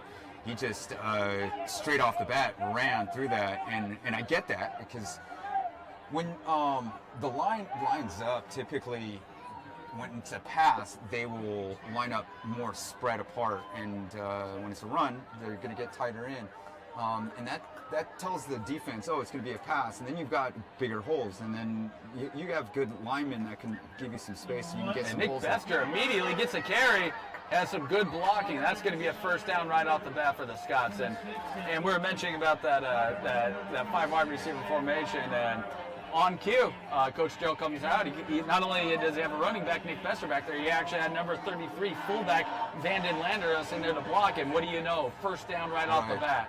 Yeah, and they had that big gaping hole on the end next to the tight end. We got number 11, Maxwell Rodriguez there in the slot lined up. Maxwell Rodriguez looks like Laquan Jackson looking that way. He's going to number 21.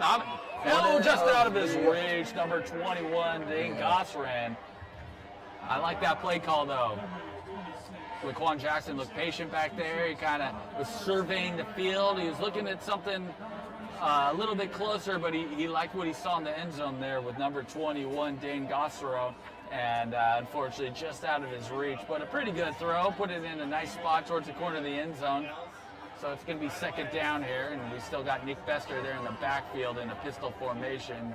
Just flanked just a couple feet behind Laquan Jackson, number 8 there, putting his hands up ready for the snap. Snaps off, hands off to Nick Bester. That's a fumble. Yeah, that's jumped on number 21. That's a turnover. Ayala football. That's Jaden Lineberger, linebacker for the Ayala Bulldogs. And it's some of those miscues. That was that Spanky Smith that got thrown down there, or Bester, it looked like. Yeah, it was Bester. It just kind of, he got kind of. So the defender got his hand looks like his hand in the way before he could get a hold of that. Number 25, short and stocky, strong Nathan Pazos for the Bulldogs, just wrapped up Nick Bester, and Couldn't get his hands totally around the ball. The torque and the momentum of his, ripped it out. the weight of his body just kind of flung the ball loose, and Ayala was all over there to jump on that loose ball and give themselves a fresh set of downs here in the third quarter. They went 3 and out here right to start things off here in the second half. Handoff immediately to number 4.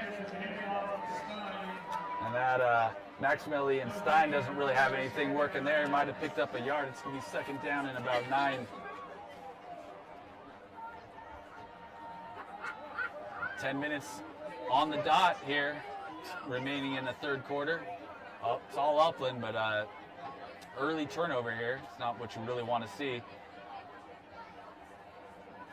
And just kind of piggybacking on what you were saying about Upland, starting off strong, but it's all about like maintaining that momentum and carrying on in the second half. And here we are, turnover right off the bat. And that's coming off a fantastic looking 12-yard run first play. Nearly threw a touchdown in the corner of end zone next, but then that fumble just kind of came back and bit him. And here we go, second down. Evan Mays floats one out to number 18. That's going to be complete, just short of the first down, to number 18, Jaden Matthias. Yeah, it's like if you get stopped fair and square, like you're trying to run, you can't get through there, then you understand that. But when you fumble the ball, it's like a loss of potential. It's like what could have happened if we actually had executed the way we wanted to. Sometimes it's just the team's better. They're just bigger, faster, stronger.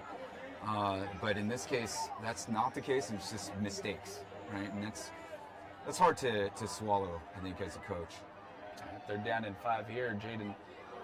Oh, fumble on the snap, another one. We've seen that a few times tonight. Evan Mays. Oh, it's Jaden Hernandez. My mistake. I did not realize that they made that quarterback switch. Yeah. Yep. Wait, number 12 or? It's 12. Yeah, it's Evan Mays. Oh.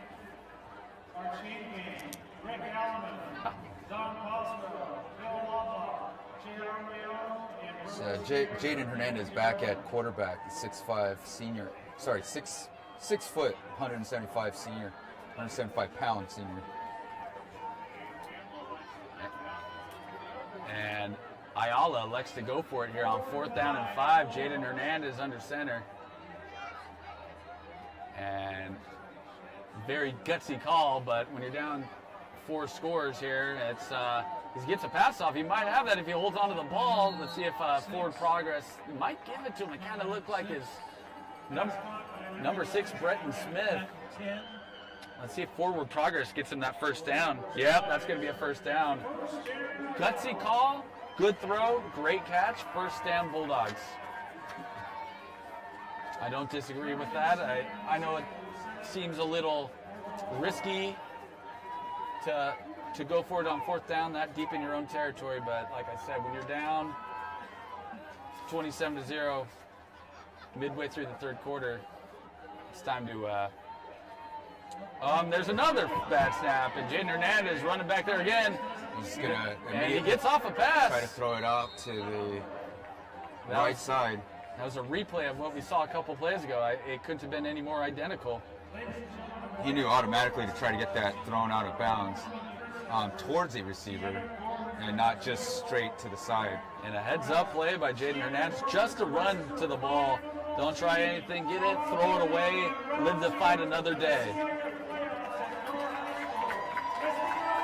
Number 10, Kalen Selico, who's covering on that right side, has had a remarkable game.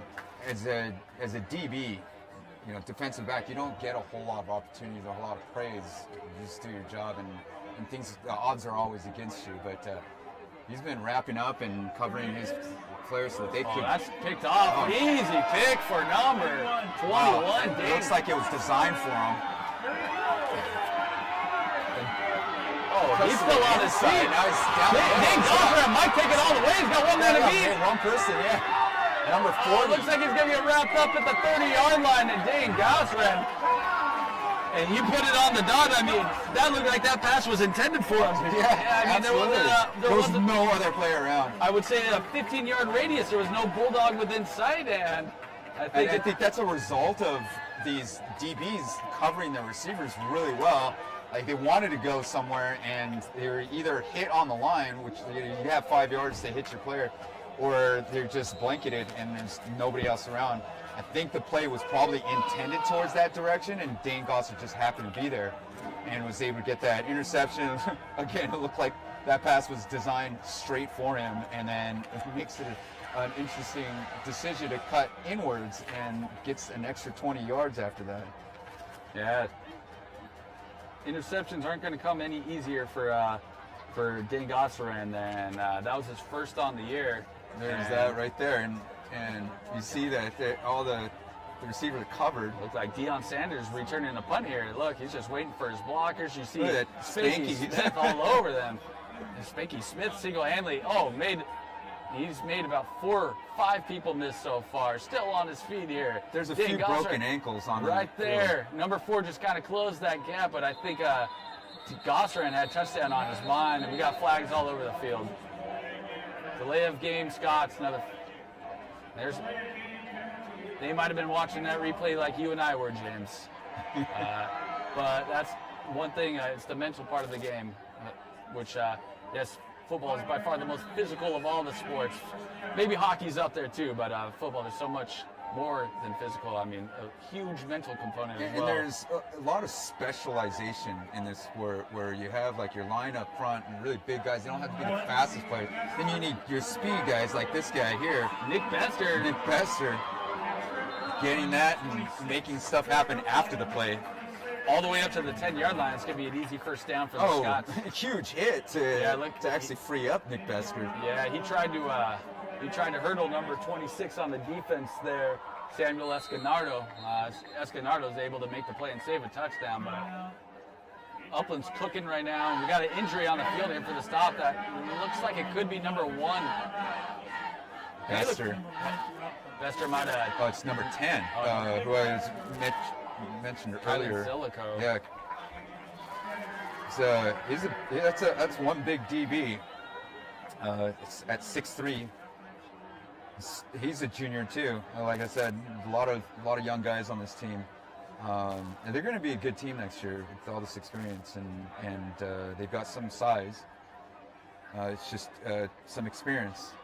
Yeah, experience is crucial. Yeah, and if they can get some guys that could play on both, instead of having to play both sides of the field, they can rest a little bit. Yeah, maybe have a defensive back that doesn't have to play wide receiver. Right. It goes a long way, especially towards the end of the game. Yes. It's a physically demanding sport, so. Yeah, it's like, imagine this sport is very similar to weightlifting, where you have a few seconds of, all the burst energy that you can put out there for a few seconds, and then you got like 15 to 10 seconds of rest, and then you go at it again, and it's just constant for 2 hours, with a little break in between. You're having to execute and concentrate for that long, and it can be exhausting. Looks like number 2, Spanky Smith, getting a hand up on first and 10. Straight down the hole, straight in the middle. Hit that hole hard. 2 gap.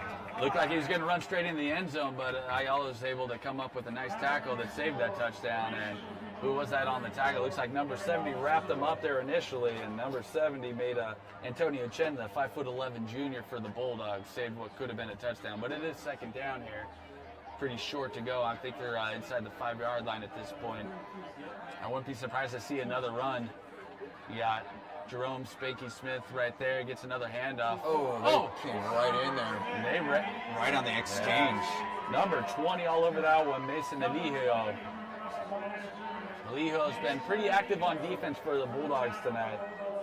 He's the leading tackler. He's got 46, probably a little bit more now. 47 tackles on the year, couple sacks, 7 tackles for loss. The junior's quite active there.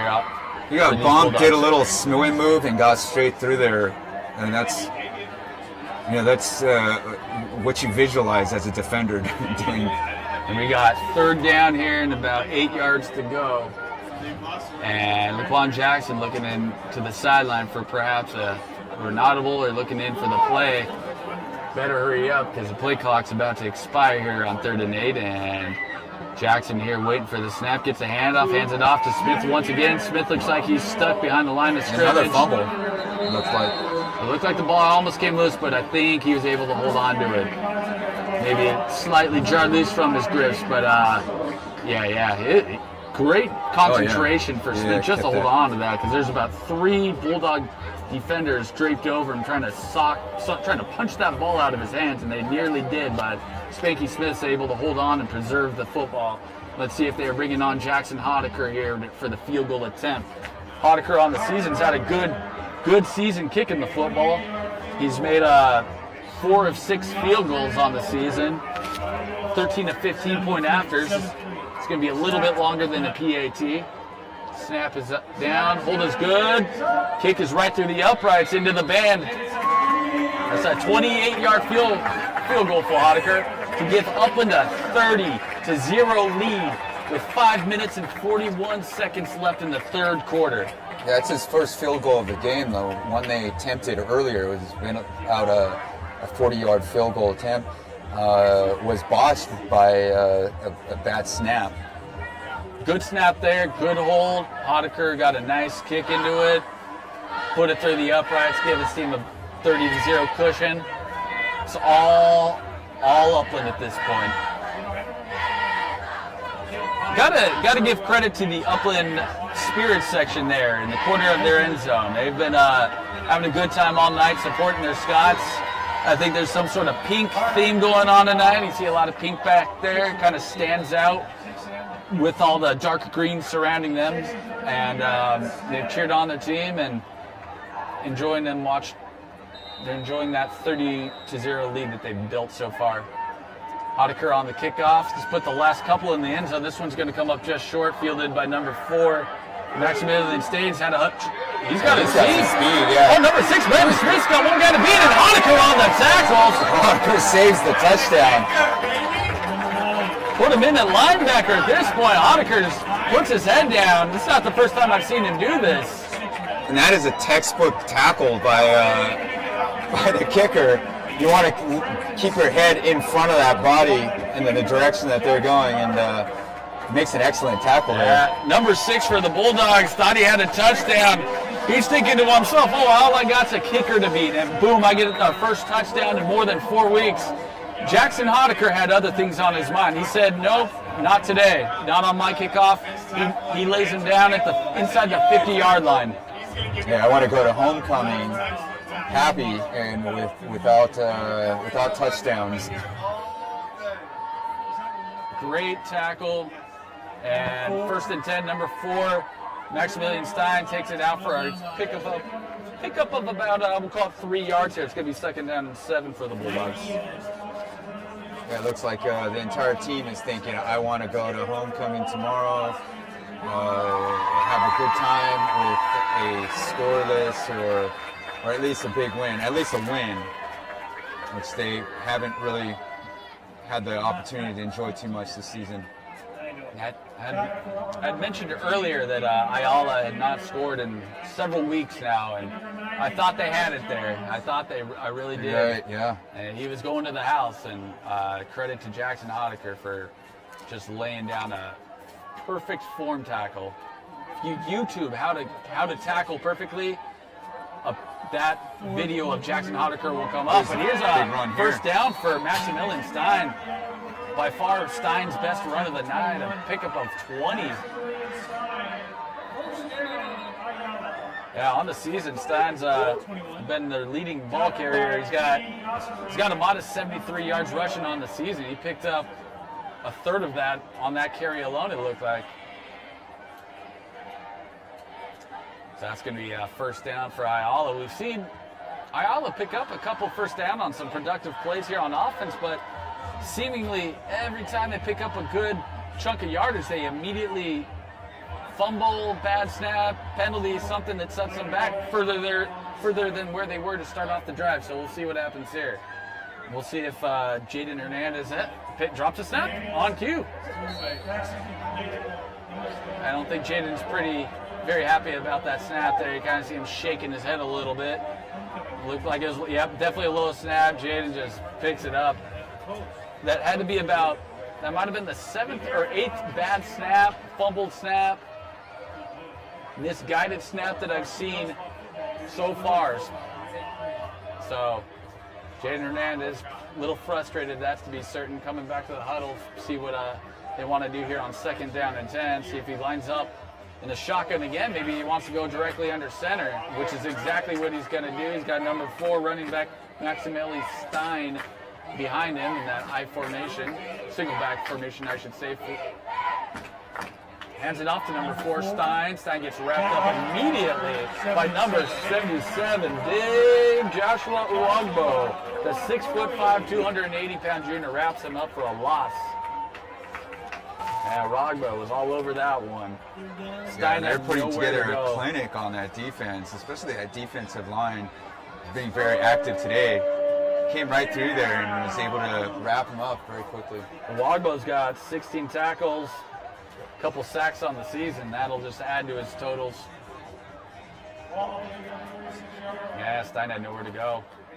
And with the fumbling issues they've had, they tried to change it up a little bit. They've been out of the shotgun the majority of this game and seeing some difficulties with the snaps, and here they are again in shotgun with number 4, Stein, right next to his quarterback here.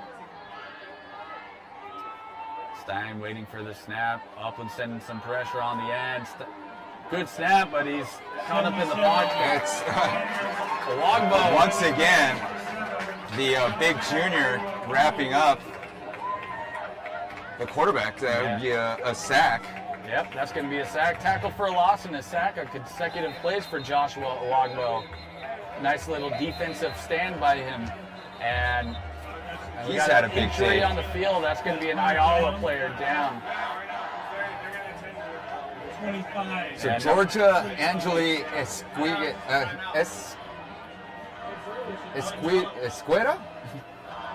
Is that how you say it? Wins the homecoming queen, and then they'll be going to Santa Anita Park tomorrow for the Greek Gala, which is the theme for tomorrow's homecoming. At the horse races. At the horse races, getting ready for a night of dancing and getting their formal clothing on, their bouquets and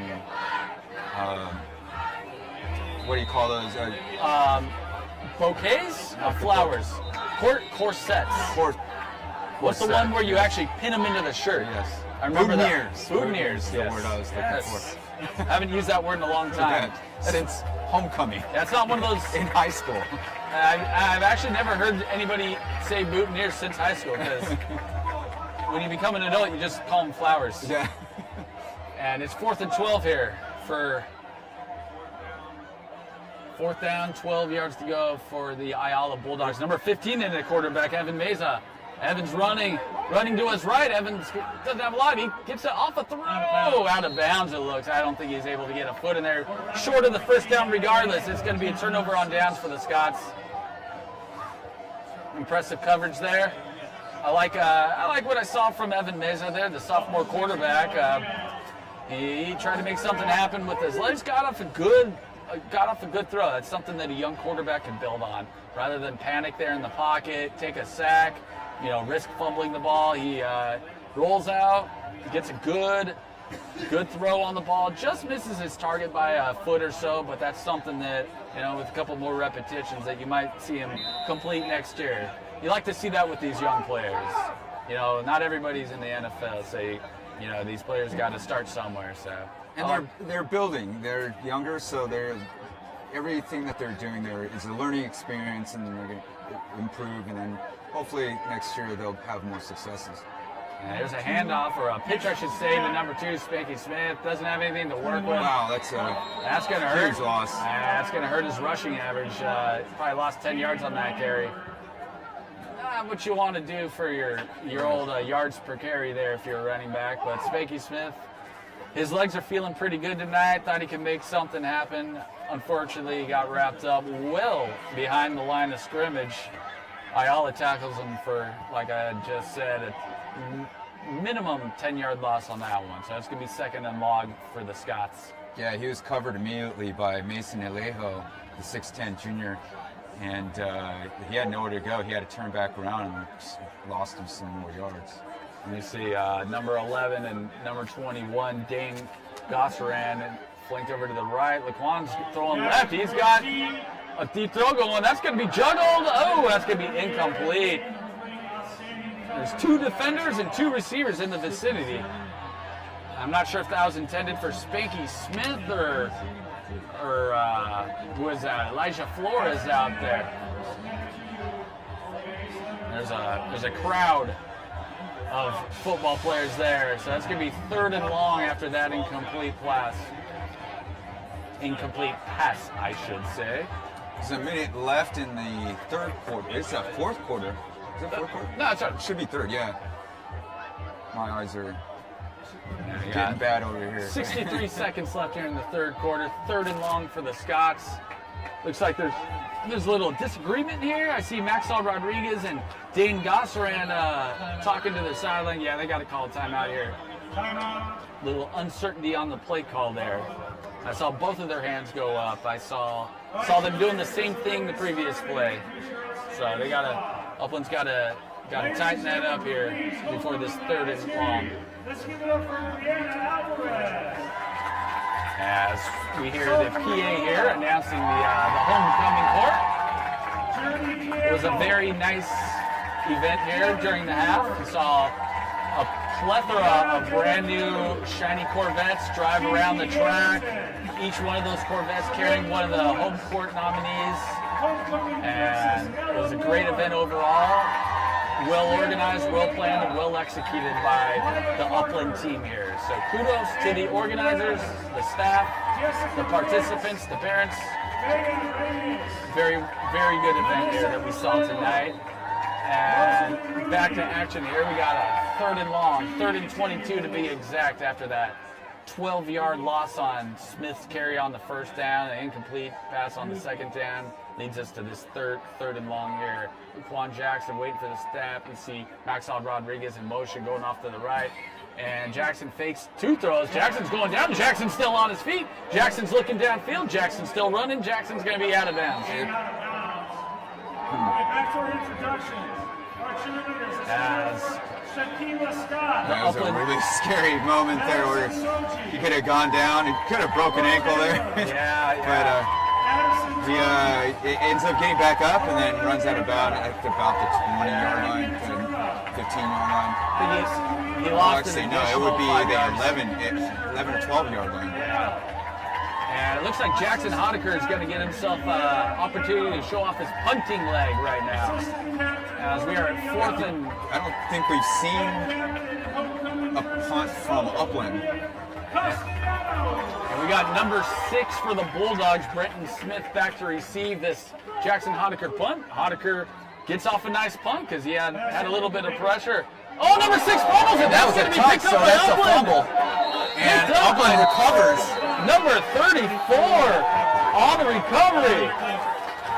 Number 34, Ryan May, all over that. You scoop see, it up. yeah, if you touch it, you got to hold on to it, or that's going to belong to the other team. Yeah, another mental miscue by the Ayala Bulldogs here. You can see his frustration after that play. I think Jackson Hodeker deserves some more credit. A very athletic play. The punchers and the kickers often go overlooked, so I got to give credit where credit's due. That punt kind of sailed to the side a little bit. He felt a little pressure, so Hodeker took a step to the right, kind of made a nice little punt on the run, and he got a good kick behind it. It took a very beneficial Upland bounce, caused that fumble, and Upland's cooking once again. Nick Bester, he drops the ball himself, and that's a fumble recovery by Ayala. Yeah, Ayala's ball now. Who wants it less? Having trouble.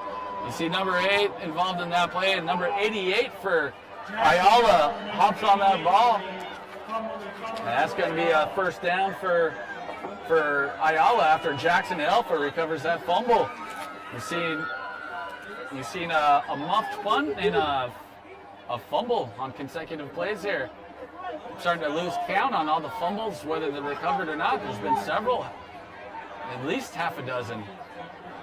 And here we are. One of those things that have been that's been plaguing Ayala is turnovers. And when you have a bunch of turnovers, you're having to get your defensive players out there, and they get exhausted having to run around when you don't have number a lot of 6 time on falls down, and he somehow reels that in. Number 18 does. Wow, through traffic, there's 3 defenders there. But more importantly, number 6, I saw him go down as he's running in motion. That's number 6, Brenton Smith, unfortunately, one of their best players. He was running in motion. I saw him go down. I was hoping that he just lost his footing and slip, but it looks like it could be a little bit more significant than that. Hopefully it's just something like a twisted ankle or a cramp, but he's down on the field being attended to by the medical staff here. So we hope for the best for Smith and the Ayala Bulldogs. Yeah, that was something that I saw right off the bat. Something just didn't. And he's getting up on his own power, so it looks like he might have just Brenton Smith. You don't want to see a player get hurt at any level of football, whether it be high school, college, NFL, Pop Warner. So it's a dangerous sport, but fortunately for the Bulldogs, fortunately for Brenton Smith, he's okay, and that's going to be a first down. We saw right after he lost his footing there, number 15, I believe. I think that was Evan Meza get that completion off to number 18, Blake Frosto. So we've seen Ayala shift quarterbacks quite a lot tonight. So I think they just try to ride the hot hand here. If one quarterback fumbles, one quarterback throws a couple bad passes, they'll ride their other quarterback the very next drive. And that's going to take us to the end of the third quarter here at Upland Scott Stadium. It's all Upland, 30-0 heading into the fourth quarter. There's one game left after this. Upland's season started with La Habra, 34-20 loss. Charter Oak, 33-23. Another loss, and then Villa Park, a loss of 24-17. Citrus Valley was their first win, 31-17, and their only win up until coming into today. Bishop Amat, 32-3. Chino Hill was a loss, 27-21. That was a close game. And then Rancho Cucamonga at home, 42-7. That was a devastating loss. And then Damien started out as a good game for Upland with 14-0, and then 14-14 at the half, 35-14 at Damien. And today we have Ayala, and next week Erewhonda. And Upland defense looking to pitch a shutout, but after that costly fumble and 20-yard completion there, Ayala's got something cooking. They start rolling with Evan Meza here. Meza takes the snap. Meza's got somebody. That's a dangerous pass.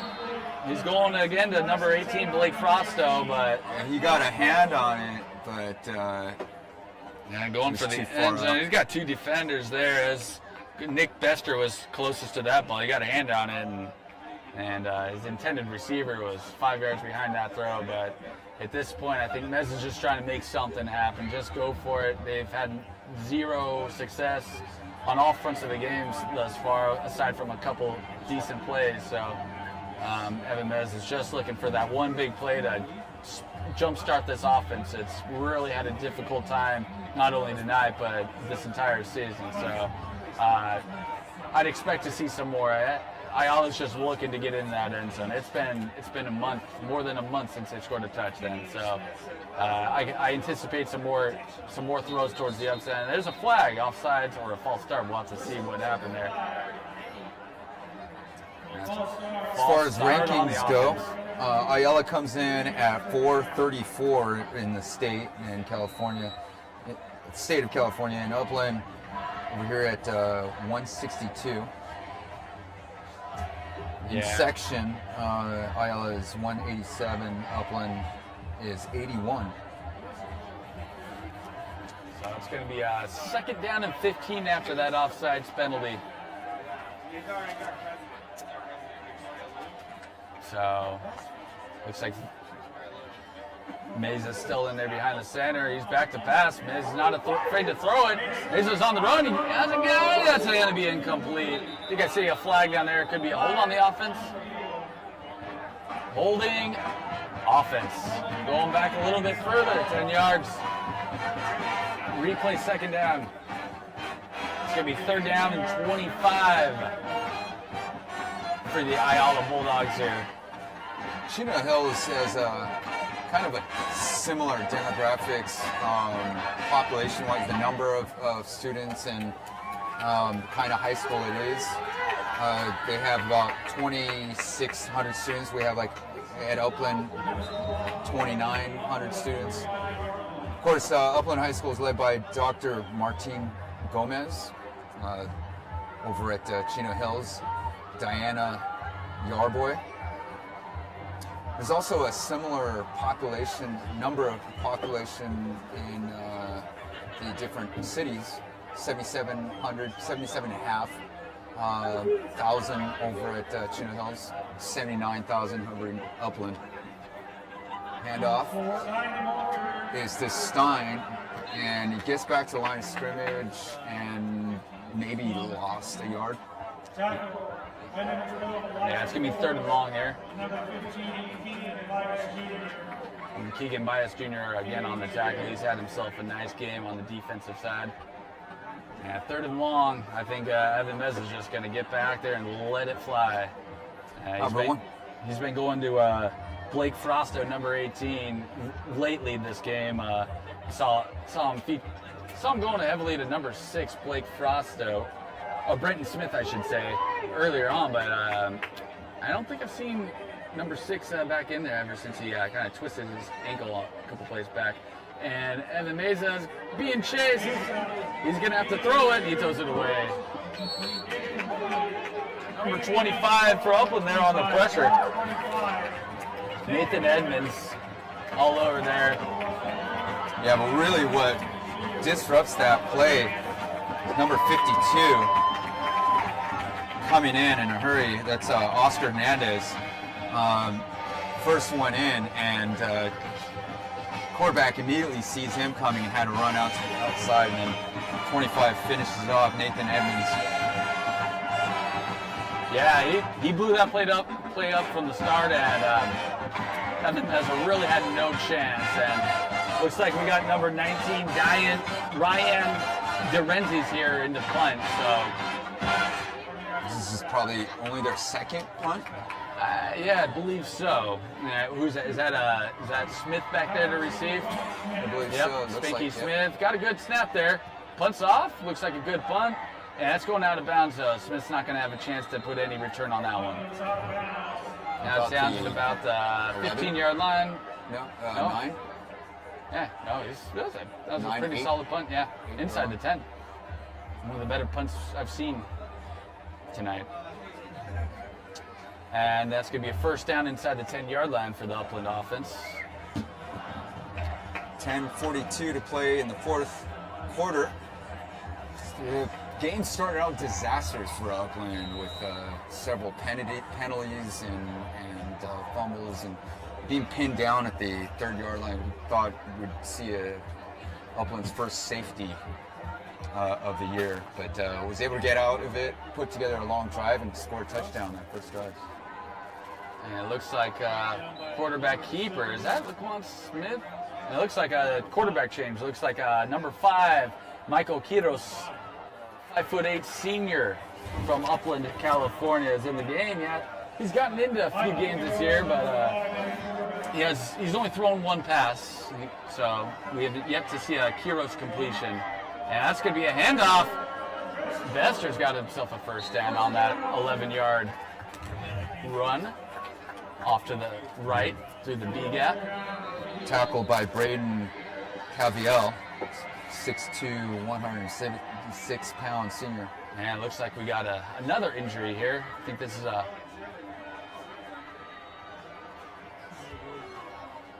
and we got an injury timeout here as the medical team tends to the Upland player. I'm not quite sure who that is for the Ayala Bulldogs, but we hope the best, and hopefully they're able to get up under their own power, and we'll just have to wait and see. This game is brought to you by Juan Pollo. Local flavor, big taste. Tonight's game is brought to you by Juan Pollo, home of the juicy rotisserie chicken and unbeatable meal deals. Located right in downtown Upland, they're proud supporters of Highlanders sports. Stop by and taste the local flavor. Juan Pollo. Love Juan Pollo's potato salad. Oh yeah, amazing. It looks like number 7, Braden Caviel's okay, which is very good to see here. And Kyrgios hands off once again to Nick Bester. Picks up a couple yards there on that first down carry. Looks like Upland's set on just chewing up some clock and running the ball.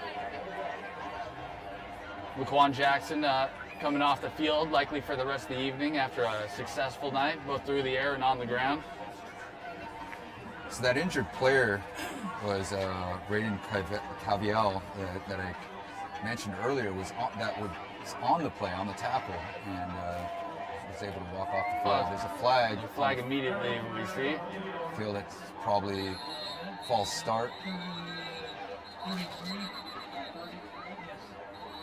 A little scrum going on. Gonna have to wait for the referee's call here to see where that flag flew in. Looks like it's some sort of false start or offsides.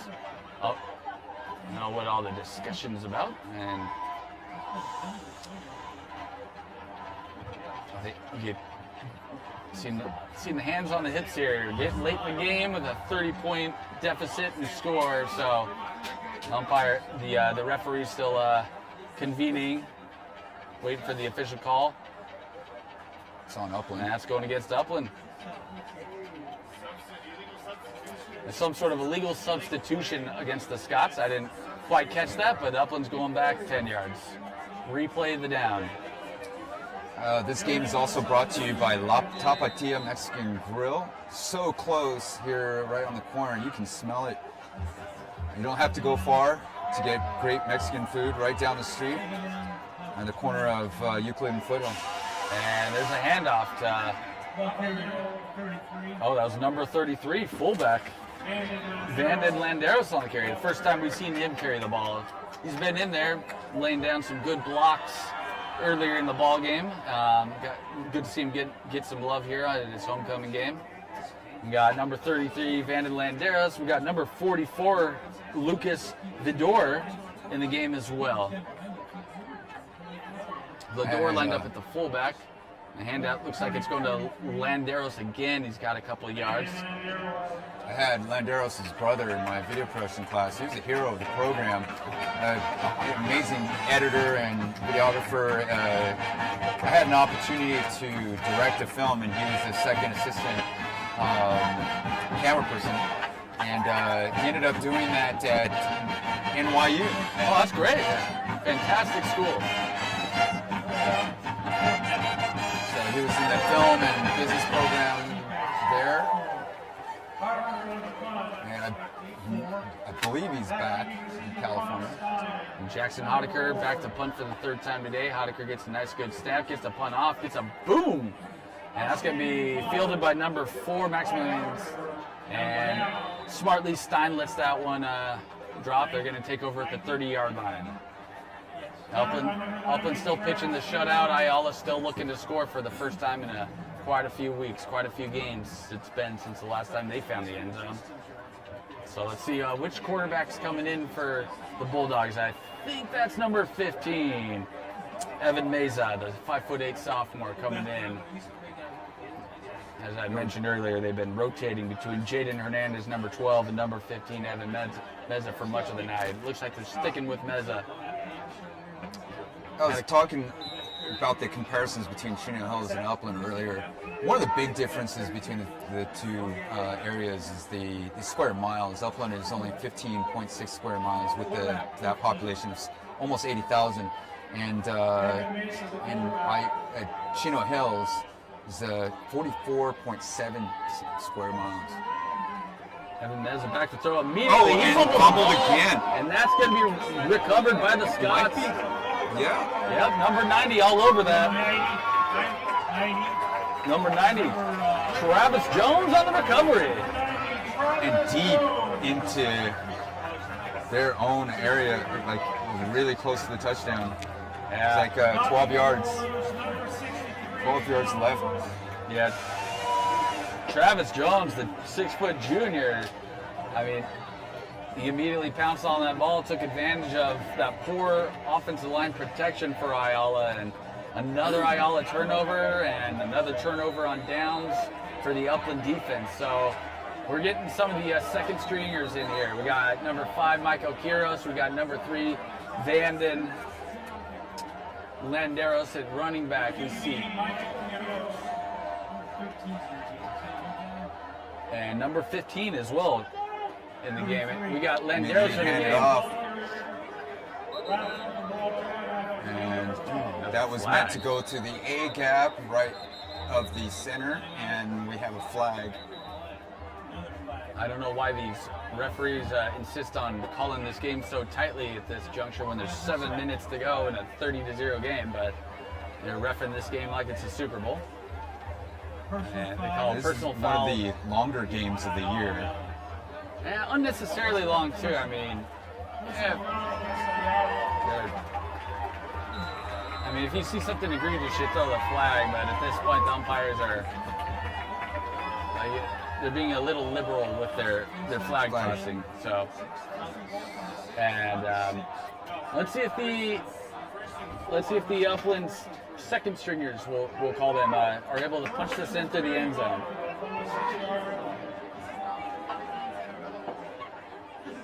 I want to see Michael Quiros get a throw off here. He's only thrown one pass all season. Let him throw. And Michael Quiros is going to get the throw. Michael Quiros is throwing it in the end zone. And it looks like he's got his incomplete. target. Was that was dropped? And number 21, the intended receiver on that. Number 21. That's definitely not Dean Gossard.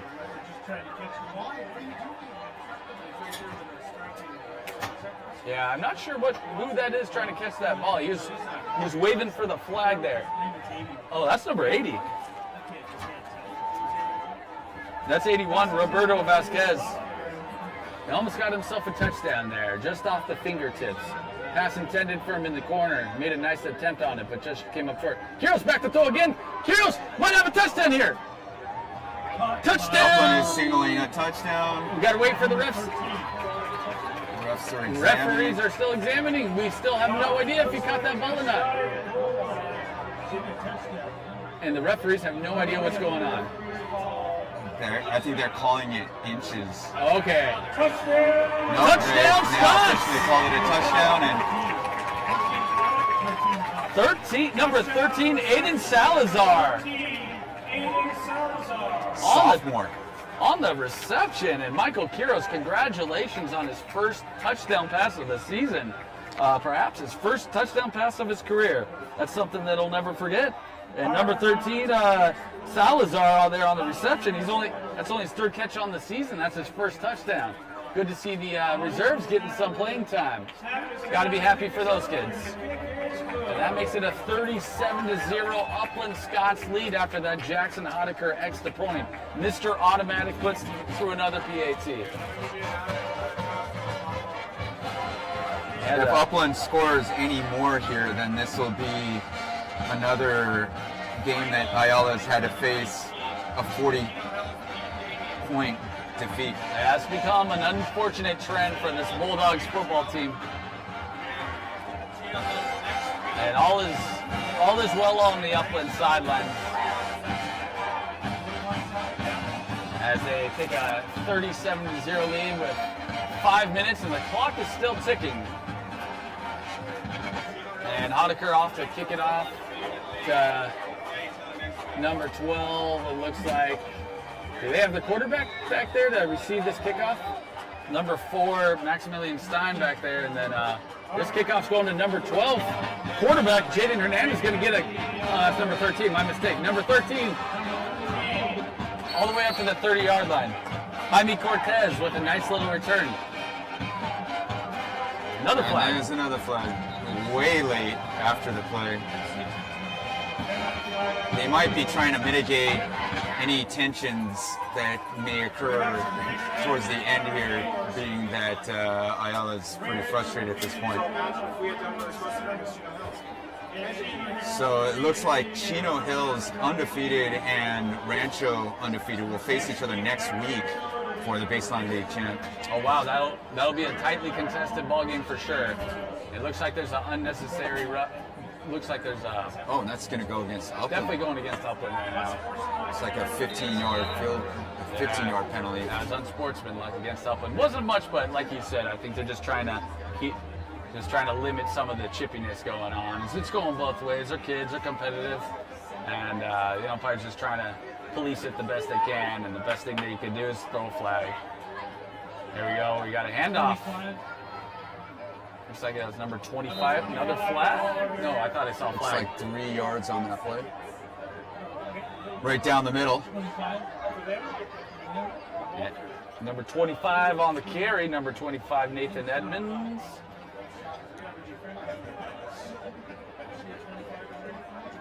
And we're just approaching the 3-minute mark here in the fourth quarter. It's all Upland, 37-0. It's going to be second down and about 7 yards to go. Inside of 3 minutes, clock is ticking. No sense of urgency for the Bulldogs given the score. See if they can muster up any sort of positive yards here.